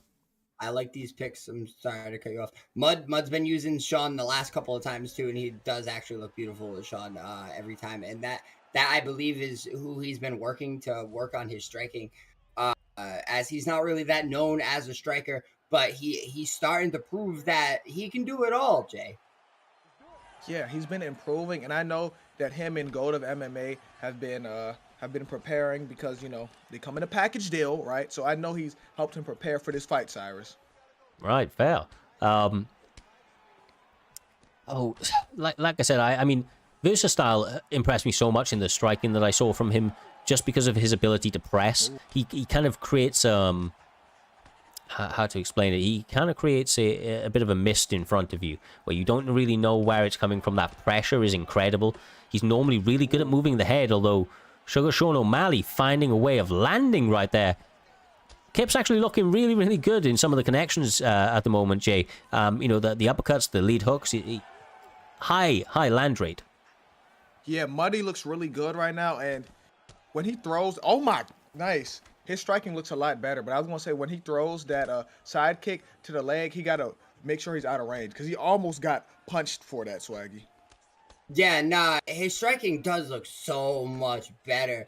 And he's really a dog out there. He's doing his thing. He's landing a lot of things right. And Verse doesn't really have any answers yet, Cyrus. No, not quite yet. I don't think he's out of it. He's kind of connecting on some of them. He is getting some good trades, but you know, obviously the range and I think the speed, candidly, of Mudkips and Sugar Sean O'Malley is giving him problems.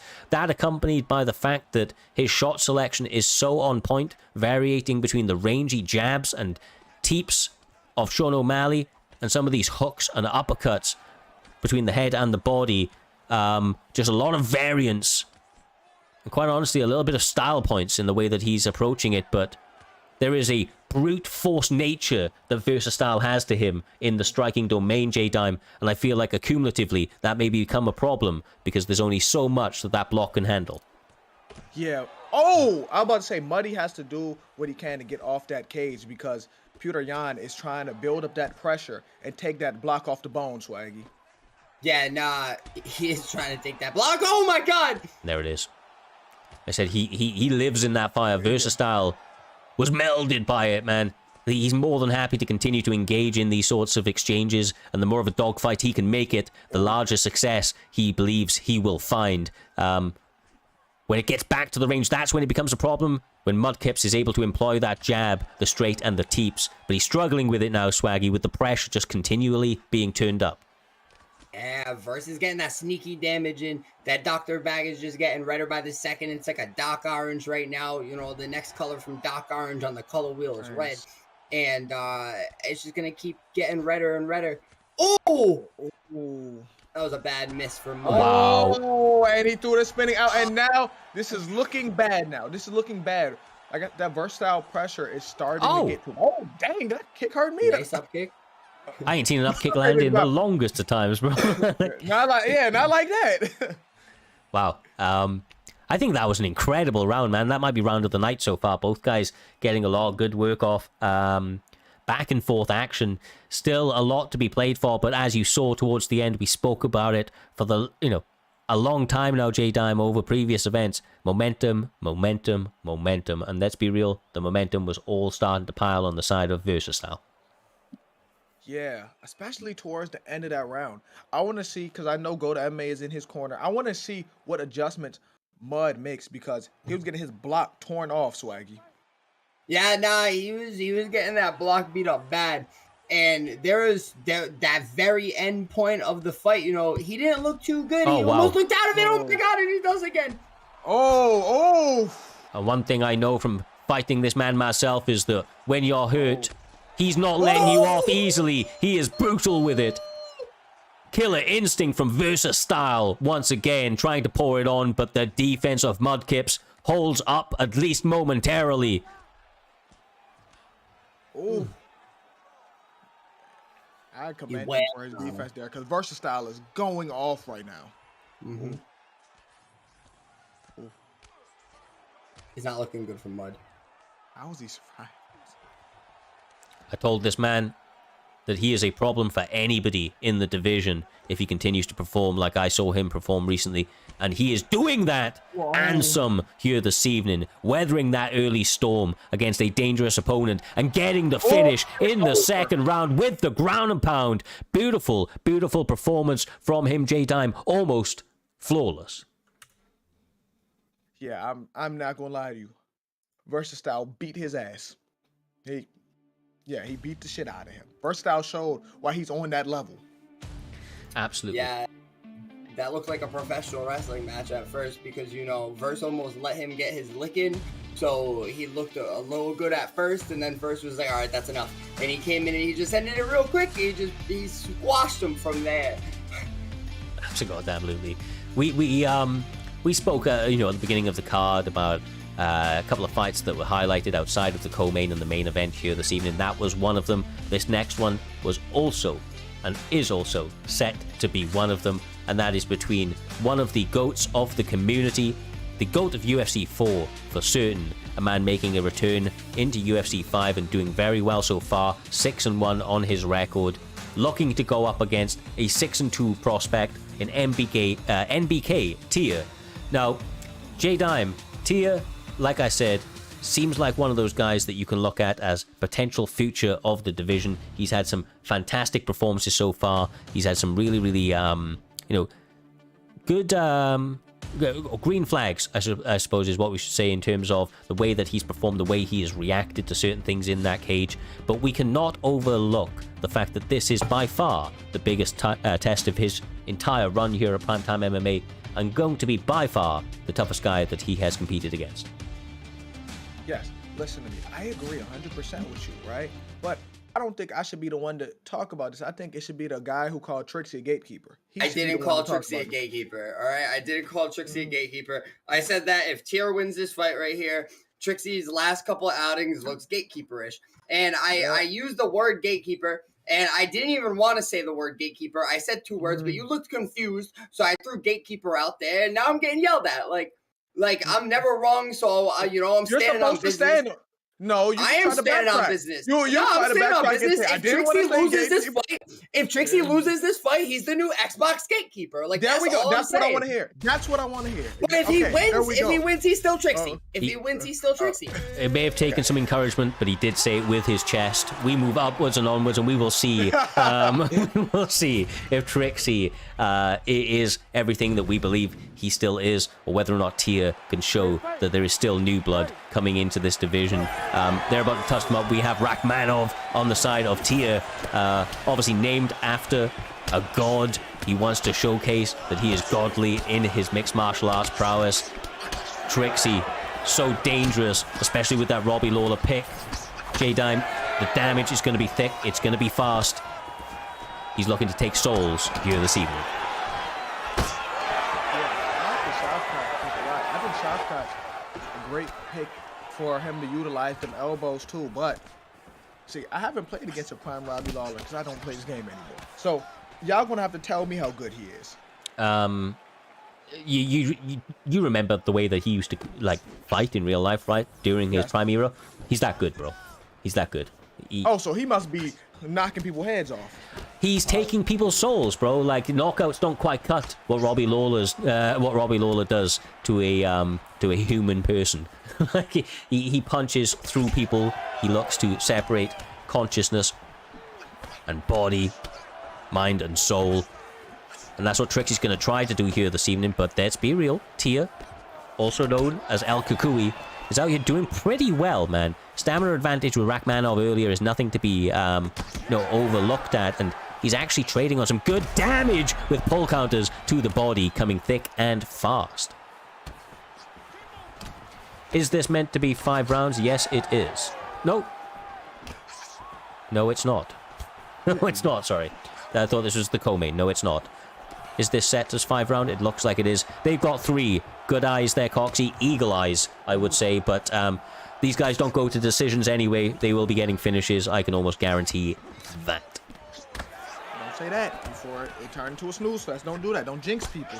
Bro, you ever seen a Trixie fight that's a snooze fest? I don't know if I have. I have a counter to that. I thought that about Francis Ngannou and Derek Lewis till I watched the fight. Do you know what? Sometimes you speak just absolute facts, and I can't deny that that is a perfect counter to what I said, but I will still stand on the fact that Trixie, and I will go as far as saying Tia, so far have fought their heart out in every single one of their performances, and I personally believe that this will continue to be the case here this evening. There are contingency plans, of course, if it does go past that 3rd round, but as you can see, these guys not wasting any time. As once again, Tia finds a home for a big head kick this time, Swaggy. Yeah, nah. Tia's looking good out there against a really, high-level guy. And Tia needs this win right here to prove that he is a high-level guy as well. And he's proving it right now with the way he's fighting, Jay. Yeah, he looks really good right now. And He has that stamina advantage. If I was him, I would mix in those teeps to the body. I would, because I'm trying to zap that stamina some more, Cyrus. No, it would be a smart move, man. Money in the bank, money in the bank. Especially early on, if you can get an advantage like this. I mean, that's monumental. It's like not even close. But look at the land rounds right there, or the land percentages, sorry. Especially with that stun going in the side of Elka Kui, also known as NBK tier. Looking very, very clean here this evening, showcasing that he belongs in the top end of this division. Tier's doing his thing right now. Tier's landing the right shots at the right times, bro. He is, and he's landing that low calf kick on Robbie Lawler, which forced him to switch out of southpaw. Yo. Which I like. Sorry, lads. Apparently I was talking to... I don't know why this was the decision. And these guys were told to do 5 rounds. Doc isn't here this evening, but apparently that is a decision that was made. And he is... They are 5 rounds. This is a 5-round fight. Oh, Doc's okay. cooked. It's normally like that's reserved for main and co-main events, which is why I said no. But it is, bro. Do you know what? I ain't gonna complain. We get an extra 2 rounds of these 2 guys fighting, so I'll take it. I'll take it. If it even goes that long, Cyrus, you know. Potentially, I should say. Ooh. He's starting to land. Now Robbie, I was about to say, Robbie's starting to lower his head health, but Robbie's still getting punched. Oh my god. There we go, and there. There's that power. The second round, Trixie.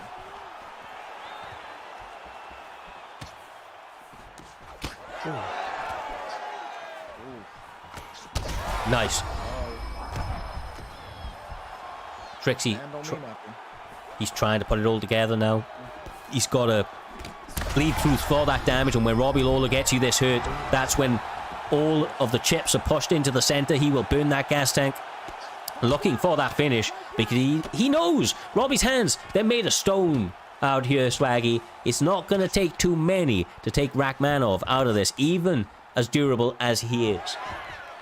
Yeah, nah, those bombs Trixie are landing are bad. It's already causing a lot of damage up there. That bag's getting darker and darker, and Trixie just keeps baiting him into stepping forward as well, which is allowing him to land these heavy ass shots.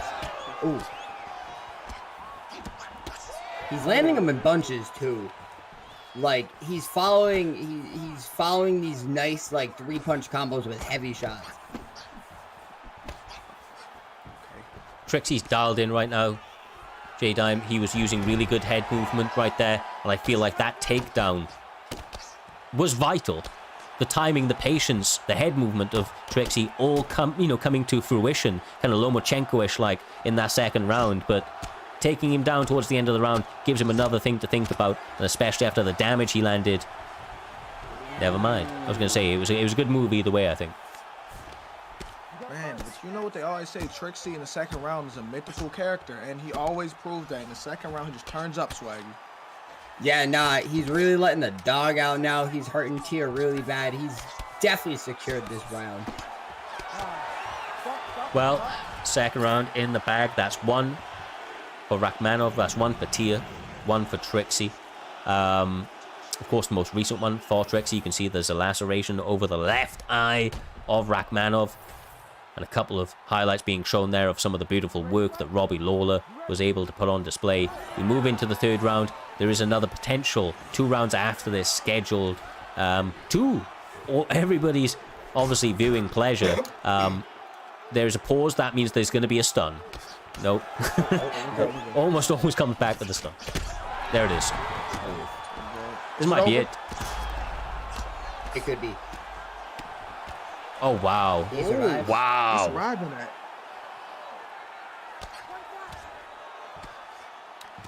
The stam isn't looking great on Trixie, says Lucky in the chat from a little bit earlier on. You're absolutely right, but that means that 4th and 5th could play against him. It's all kind of defense and survival right now. Let's be real. If you're Tier, you need to make it into the later part of this fight. You need to make it out of this round without taking too much more, because that block, it's gone. Swaggy, that head health, you know what? That disappeared a long time ago as well. No more damage can be taken. And now, and it's only a matter of time until the doctor comes in or he's dead if he keeps taking shots to the head. And especially with Robbie Lawler, one shot and you could be done, out for the count, talking to God. So, you know, he needs to be careful out there. Oof, and he's not. You know, he was doing it there, Jay, for a moment, but is that it? Yeah, it's over. That's it, bro. That's it. Look, just too clean with it, too slick with it. Once again, he gets the job done and pushes back a rising prospect within the division. Tia started to make the right adjustments towards the end there, but I think the moment the frustration and the nerves got a little bit of the better of him, it was a very, very tight rope kind of like situation that he was in to try and have to thread that damage in between evading the, you know, anything coming back his way, because a gentle breeze from Robbie Lawler may have sent him into the land of wind and whispers right there. Either way, Trixie gets a victory. He moves up in the rankings. He sets himself up beautifully. From what I've read in the chat, this was a #1 contenders matchup from what they were saying. So I believe that the winner here, being Trixie, will now be challenging the winner of tonight's main event. Now, what a story that will be either way, but yeah, man. This has been a crazy card. You know, I'll be honest with you. Same as always, I didn't know if I was going to make the shit. Been very, but this entire card brought me to life. It brought me back from the depths of hell, guys, or from my deathbed. I'm not going to lie to you at all. These guys have been putting on sensational performances over the entirety of this card. Shout out those two guys right there. They put on a really fun back and forth battle for, yeah, so that's for you know, as long as it lasted there across that 3 or so rounds, or 3 rounds exactly, I should say. It does, though, J-Dime, set us up for some of the moments that we've all been waiting for. The co-main and the main event is still set to go. The last 2 fights on tonight's card. Of course, the co-main event is up next, and this is a #1 contenders matchup / interim title holders position for NM Smudger and what remains of Vuck. I like it a lot, my man. I'll throw it to you, brother. This is a crazy fight.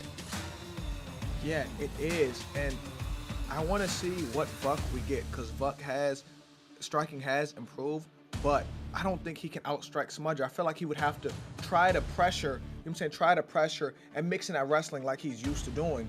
But like I said, Smudger is well versed everywhere. He's not good everywhere, he's elite everywhere, Swaggy.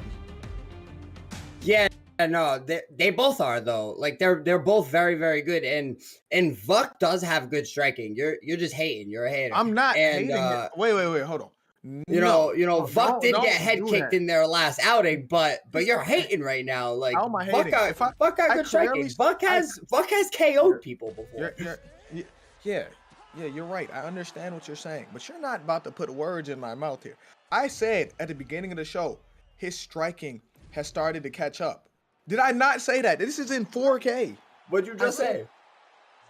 I said that he would have to fight. He would have to pressure him and fight how he go forward and mix in the wrestling. I don't think he wins a straight striking match. You know, I'm not going to lie to you. I don't disagree. I think there's been massive strides, but a straight kickboxing match is going to favor Smudger because that's his bread and butter. That's what he does. And he's also the problem is, let's be real, they're both fucking phenomenal everywhere. It's like, pick your poison. Where do you want this fight to take place? Because ultimately you're going to be in danger no matter where you find yourself. Now, Vuck going Tony Swaggy is a really fun pick, and I feel like it lends to that because it allows some unorthodox options from the grappling and submissions, even to things like Imanari rolls and the, just the absolute endurance and cardio that Tony brings to the table.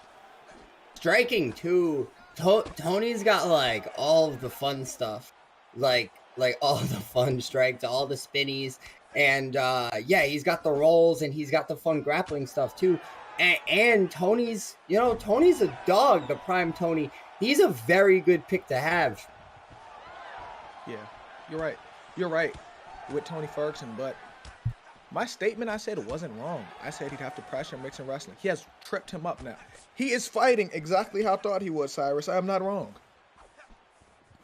Yeah, absolutely, bro. Like I said, I think that I didn't disagree. I think that is exactly what he needed to do here this evening, and it's what he's trying to do. Smudger, of course, he's so goddamn good everywhere. I feel like sometimes in matchups like this, it would be easy for many people to kind of almost overlook your opponent because he's won this matchup in UFC 4 a lot. But this is UFC 5.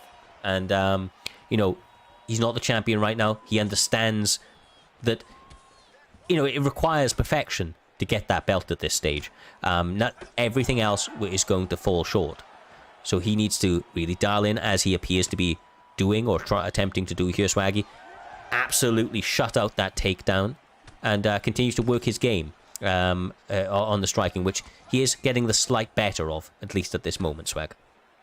Yeah, he's getting the slight better right now, and he's doing a good job at catching all of Vuck's kicks. I don't think Vuck has landed a single kick yet. And yeah, he's blocking the takedowns. He's doing a great job defending what you need to defend against Vuck. Now, the only thing I will say is that one of the things that Ferguson is going to have a large advantage of on the feet is the unorthodox type of strikes out here, J-Dime. Some of those spinning elbows, the knees, and just straight elbows can cause some problems because they're all very high star with Tony Ferguson. I mean, you've got to have seen the picture, of course, of every opponent after they fought Tony Ferguson and what their face looked like. It looks like they went through a wood chipper, and that's because of those elbows and those knees. Yeah, it used to be like that, but now it's Tony Ferguson who looks like that.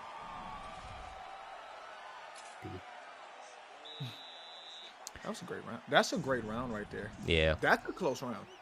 30 tall, but more significant from Smudger. Like, there's a... I know, man, like, they're so razor things, Swag. Thank God that we're commentators, not judges. Yeah, nah, judging would be hard. I'd be guessing on some situations. Man, you know. I can't do as bad as the judge is already doing. I can't be much worse. Yeah. Wow, I'm surprised by this. We got one of our unofficial round scorer saying he doesn't need to say it. This is Vuck. That was Vuck's round.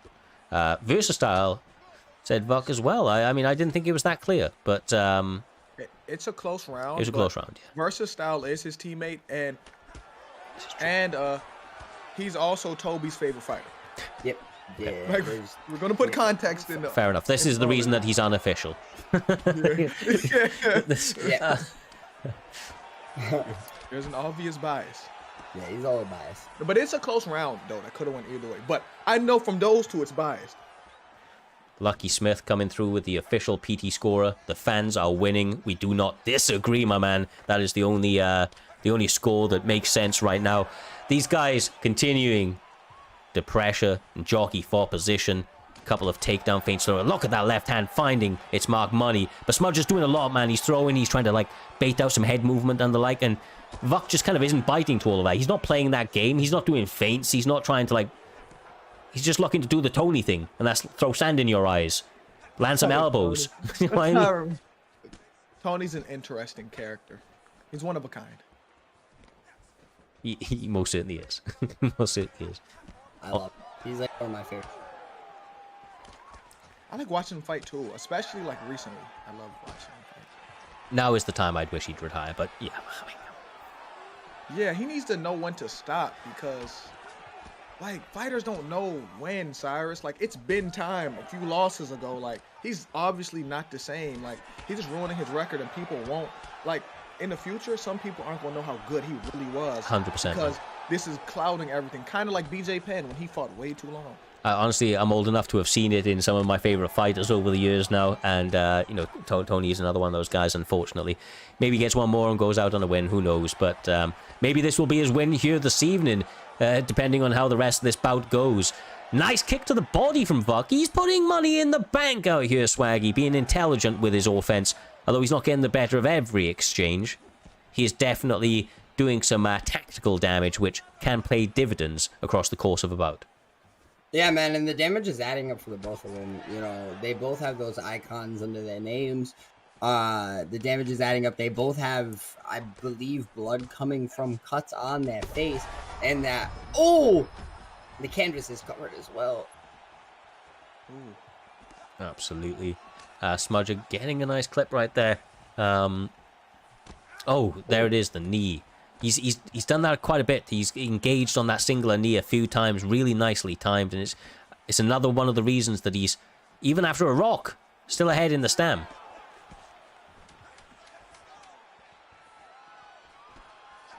This is a high level. Ooh, elbow. I would say this is a very high level. It's high level match, and right now, like I said, it's either 1-1 or 2-0. That is the fact right now. It's either 1-1 or 2-0 right now. Absolutely. Touch up the gloves for the third round. These guys really trying to find that center position dominance. Smudger landing a knee, coming back with a couple of flurries, getting some good damage off. But look at Vuk Gaming trying to get tricky in return. Oh. An elbow's coming from T-Ferg. It's going to be an unorthodox elbow that he think he's not going to see coming, Swaggy. He should be spinning. He should have already started spinning. He should be helicopter right now? That's what you're saying, Swaggy? Yeah. Smudger just keeps getting the power and oof. Oh. Now this fight's starting to turn in. Oh, he taunted him. He real want to fast. punish him because he did not, Cyrus, he did not ground and pound him at all. He's trying to punish him. No, he is, bro. Truly. He's bullying him. Truly. When Smudger's got a chip on his shoulder, it's like some of his best performances, man. Like when he's out here trying to prove a point, not just trying to get a victory. And I feel like that's what he came out here this evening. He sent me one of his traditional messages. What did he say? Sorry, 1 second. It was funny. Luck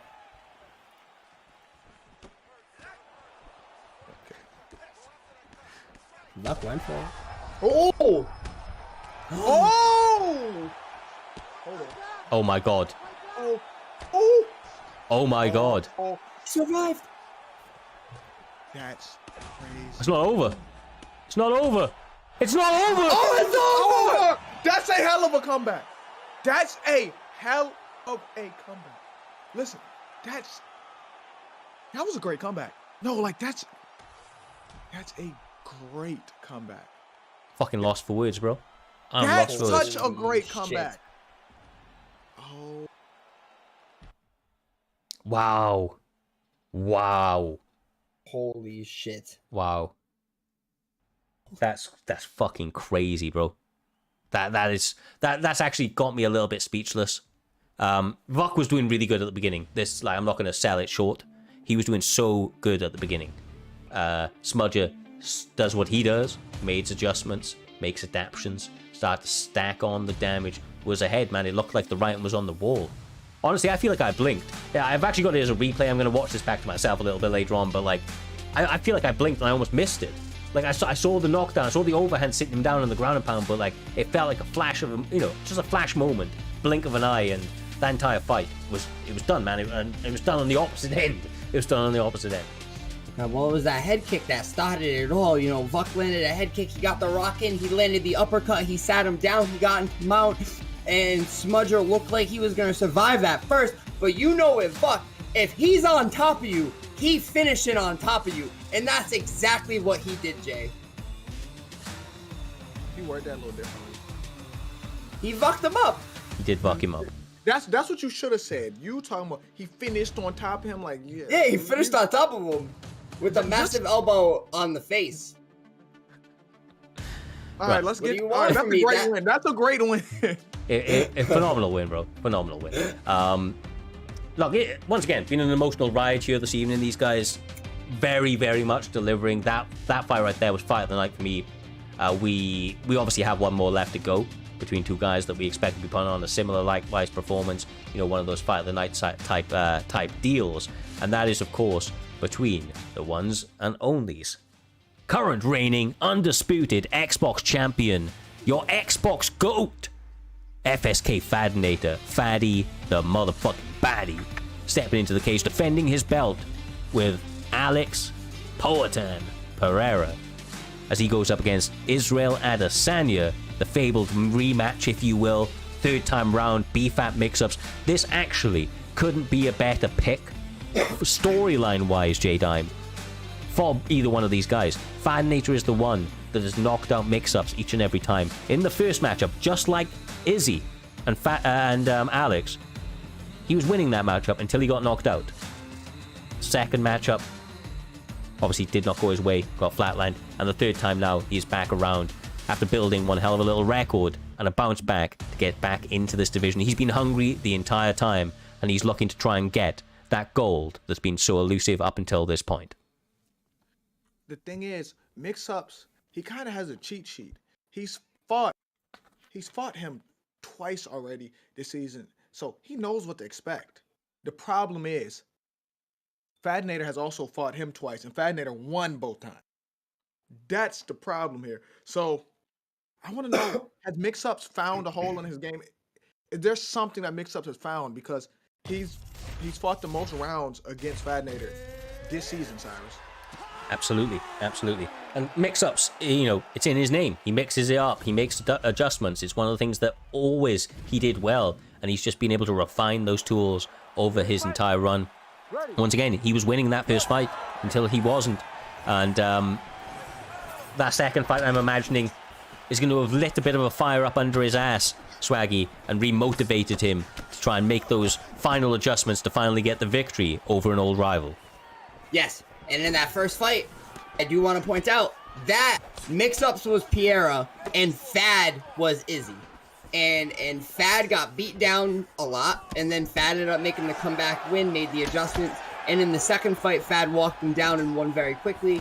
I believe second round KO, and now here we are with pretty much the same matchup as the first fight, just in opposite corners, Jay. Yeah, and you know the first fight they ever had on UFC 5 had to give him confidence that he won that, because in Fadanator's head, this is the best mix-ups. He was beating the shit out of me, and I still won. If the best version of him can't beat me, it just gives you some confidence, Cyrus. No, exactly right. Exactly right, man. And you know, like, I keep calling this a rivalry. This is only a rivalry if Mixups gets this victory here this evening. If it's yeah, it's bullying. Yeah. Yeah. Oh, Fadanator's doing a really good job of making some of this damage land. You know that obviously when you're Pereira, you need to land one to every single one of Izzy's kind of three to make this like an equal fight. He does have a slight stamina disadvantage, but it's so negligible at this stage that it's not going to be a problem. Now, once again, Swaggy, my man, this is the main event of Primetime 124. This is for the Xbox Championship, the winner of which will be fighting Trixie next time out. You can see that both guys really trying to establish dominance right now. But what does Mixups need to do in order to get himself ahead of this fight? Mixups needs to throw more strikes from the outside. He's not really using that lead jab a lot. He needs to use that lead jab more and kind of push Fad back, use those kicks more. You know, he is the style bender. He needs to throw some more style in there, and he just tried, but it didn't work for him, Jay. You know what he should have did? He should have fainted the question mark kick and threw a T when he ducked his head. You ain't wrong. You ain't wrong. You can cancel that shit out if we've seen anything from Naz, of course. It's the fact that you can cancel out all of that into some wild, wild stuff. Fad's catching all of these front teeps. He's out there really looking like the undefeated, undisputed, primetime box champion right now. He's just, you know, he's backing it all up. The thing is, the Fadanator doesn't really make mistakes. He doesn't. In order to beat him in a fight, you have to make those mistakes out of him. You have to be able to play, you know, outclass his perfection with pure brilliance. And there might be a little bit of luck in there. There may be a, you know, whatever it may be, but the thing about Mixups is, like I said, he never gives up. He lands good work. He knows that the accumulative approach. Oh! Jermaine Durandamine in this bitch. He just head kicked him after the round. Beautiful work, I will say. Sneaky, sneaky, sneaky, but he landed it. And that round was a lot closer than you may think. Look at the statistics. More volume from the champion. Definitely Faddy the Baddie's round for my money, even with that head kick at the NJ dime. But a round that if I'm Mixups, I take a lot of positives from. There is just adjustments, of course, that need to be made as you continue into this fight, as both guys, of course, have come to expect. I'm going to tell you what adjustment he has to make. He has to check a leg kick because the timing of them low calf kicks is fucking him up right now. Not wrong. Absolutely not wrong. They touched them up for the second round. Another beginning of the round, momentary lag. Don't know what that's about. Hopefully it comes back. And there it is. Straight back into it, Swag. Yeah, nah. Another one. Every time. Yeah, he's killing him with those leg kicks. He's just having such a good performance right now. You can't really... But Mixups really just needs to dial in and land something. Oh, there it is. There it is. He's done it once or twice, and that's what I'm saying. Like, even though, like, he's getting... I'd say that he's losing, like, just slightly losing the rounds. He's getting some big moments, and it's like, it's promising for him, because he can see that he's having success in his offense, which is one thing that not even a lot of people have up against Fadanator. Some people can't even get their offense going. Mixups is making this a fight every step of the way. Yeah, because he has confidence. Remember, Mixups was 2 seconds away from dethroning Fatty. So Literally 2 seconds. Literally 2 seconds away. It's crazy. It's crazy. I've been doing some editing recently for around all these guys, and that one right there was that was a wild matchup.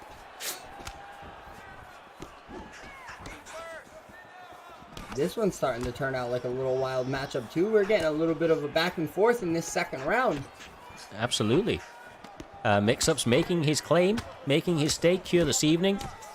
Oh my God, man. A lot of trades, oh, but there it is, the right hand lands! Poatang looking for the finish. Oh my. Oh, now he smells blood. He's like a shark in the water. He's just gonna keep pressing him. That's a good clinch. That's a good clinch. Yeah. He needed that. And now he's back to the center. Absolutely. The full fight IQ on display from both competitors here this evening. Able to look for different open... Oh! Range of the counter, but uncharacteristically, Fadanator misses a shot. You know, he's one of the more accurate fighters that you will ever see, but of course... He's trying to open up with those leg kicks, and he's starting to have a little bit of an issue with the range. I actually feel like Mixups starting to really pepper him with that jab, Jay. Oh my gosh. I'm about to say, let's throw the leg kick at the end of the combo. Like, make sure, like, after he has landed a punch. Throw it at the end of the combo. Because Mixup's starting to make an adjustment, but I'm still scared of Fatty's power. And here we go, his leg is chopped off, Swaggy.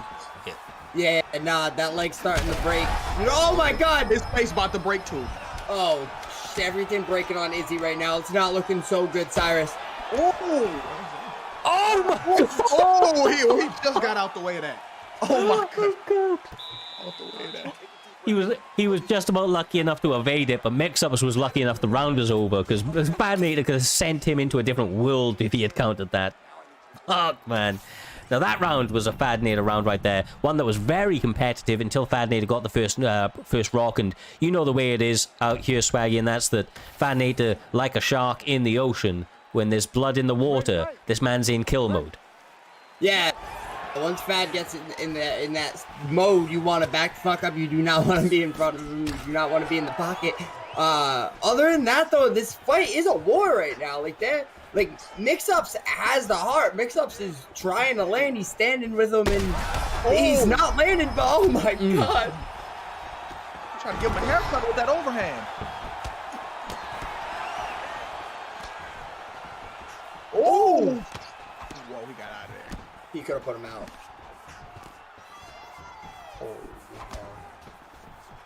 Fadanator trying to prove a point, taunting his opponent here this evening.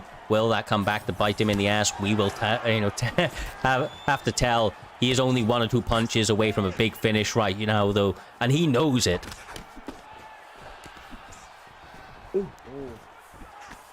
He's getting so close. Mixups just keeps getting out of the way at the perfect time. Oh! Precision! It's over, execution! That's it. Oh my! How? That's insane. That's good defense. That's insane.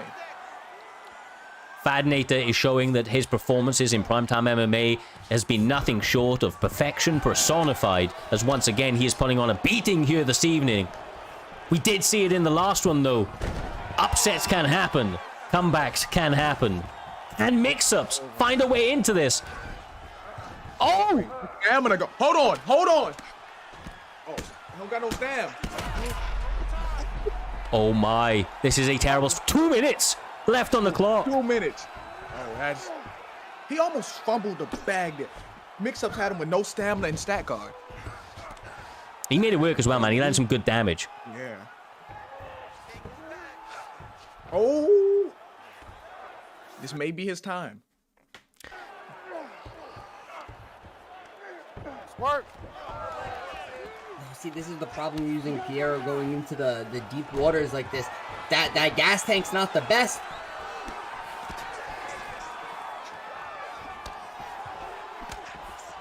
This match is far from over right now. Mixups just brought himself back into this. Even a jab from Alex Poatan Pereira gets that block gone. And the uppercut bleeds through. Oh, he taunted him again. Bro, Mixups is playing out of his socks right now. He's trying to find a way. Most people would have been out at this stage. Not that boy Mixups. He's still in here. Oh, never mind. Maybe he's not. Maybe he's not. That elbow's crazy. He gotta be over. Oh, done. It's It's over. done. It's over. And still, Vaddy, the baddie, does it again, brother. Undefeated, undisputed Xbox champion of the world. And he does it in style. He threw that elbow from hell. I need a replay on the elbow. Forget the ground and pound right now. I need a replay on that elbow. Oh, it's going to show a couple of clips here. We've actually got this on instant replay as well, so we're going to cut back to that in a second also. In fact, we'll do that right now as these guys get set up. If you guys hear us, do not skip the end. We would like to see the statistics, of course. These guys have had a legendary back and forth one, but we'll come back in a moment. Elbow. Oh my God, that was so... It was done after the elbow, but he kept throwing anyway, saying super necessary. He wanted to put a nail in the coffin of that, of the, of the rivalry, if you will, here this evening. I feel like he's done that almost. Mixups is going to need a big run to get back at Fadanator if he's still holding the belt when that happens. These guys are still streaming on the other end, so hopefully I'll get some statistics for you in a moment. But Fadanator really, really just showing that he's that guy, bro. He's that guy. I mean, at the moment, what the fuck is he on? Like, it's crazy. He's on a 12-0 record. I think he's now beating the total amount of win streak or thereabouts of UFC 4's record for Trixie. He is most certainly going to be getting his own role in this Discord now going forward, outside of the champion role, of course, just for some of the accomplishments that he has made. He is one more fight away from the end of the season, and if he goes 13-0, which have all been basically straight defenses, that guy has a record that is unlike no others, and he will be able to stake his claim undoubtedly as the best esports player on UFC 5, period. It's crazy, man. Crazy. With that, my guys, we have the end of Primetime 124. Make sure, if you haven't already, to check out JDime TV live on Twitch virtually every day, Monday to Friday. Of course, we have Dr. Swaggy Dr. Kush, who not only does Primetime Postmortem with Doctor, of course, you'll find that on our channels, has his own podcast as well, the Swagcast. You will expect to see that uploaded every single week. And yeah, I mean, we're going to be back next week with Primetime 125, the final event of the season. Wanted, of course, just before we go ahead and call an end to this stream, we are going to be doing a raid at the very end. It's a short, tight community, so please stay around, join that raid at the end. We'll probably be going forward and catching Roger, who is live just chatting at the moment, of course, supporting one of the fellow commentators here this evening. Make sure to tune in next Saturday for Primetime 125. Enjoy your week, enjoy any fights on here this evening, and until then, peace, safe. We'll see you soon.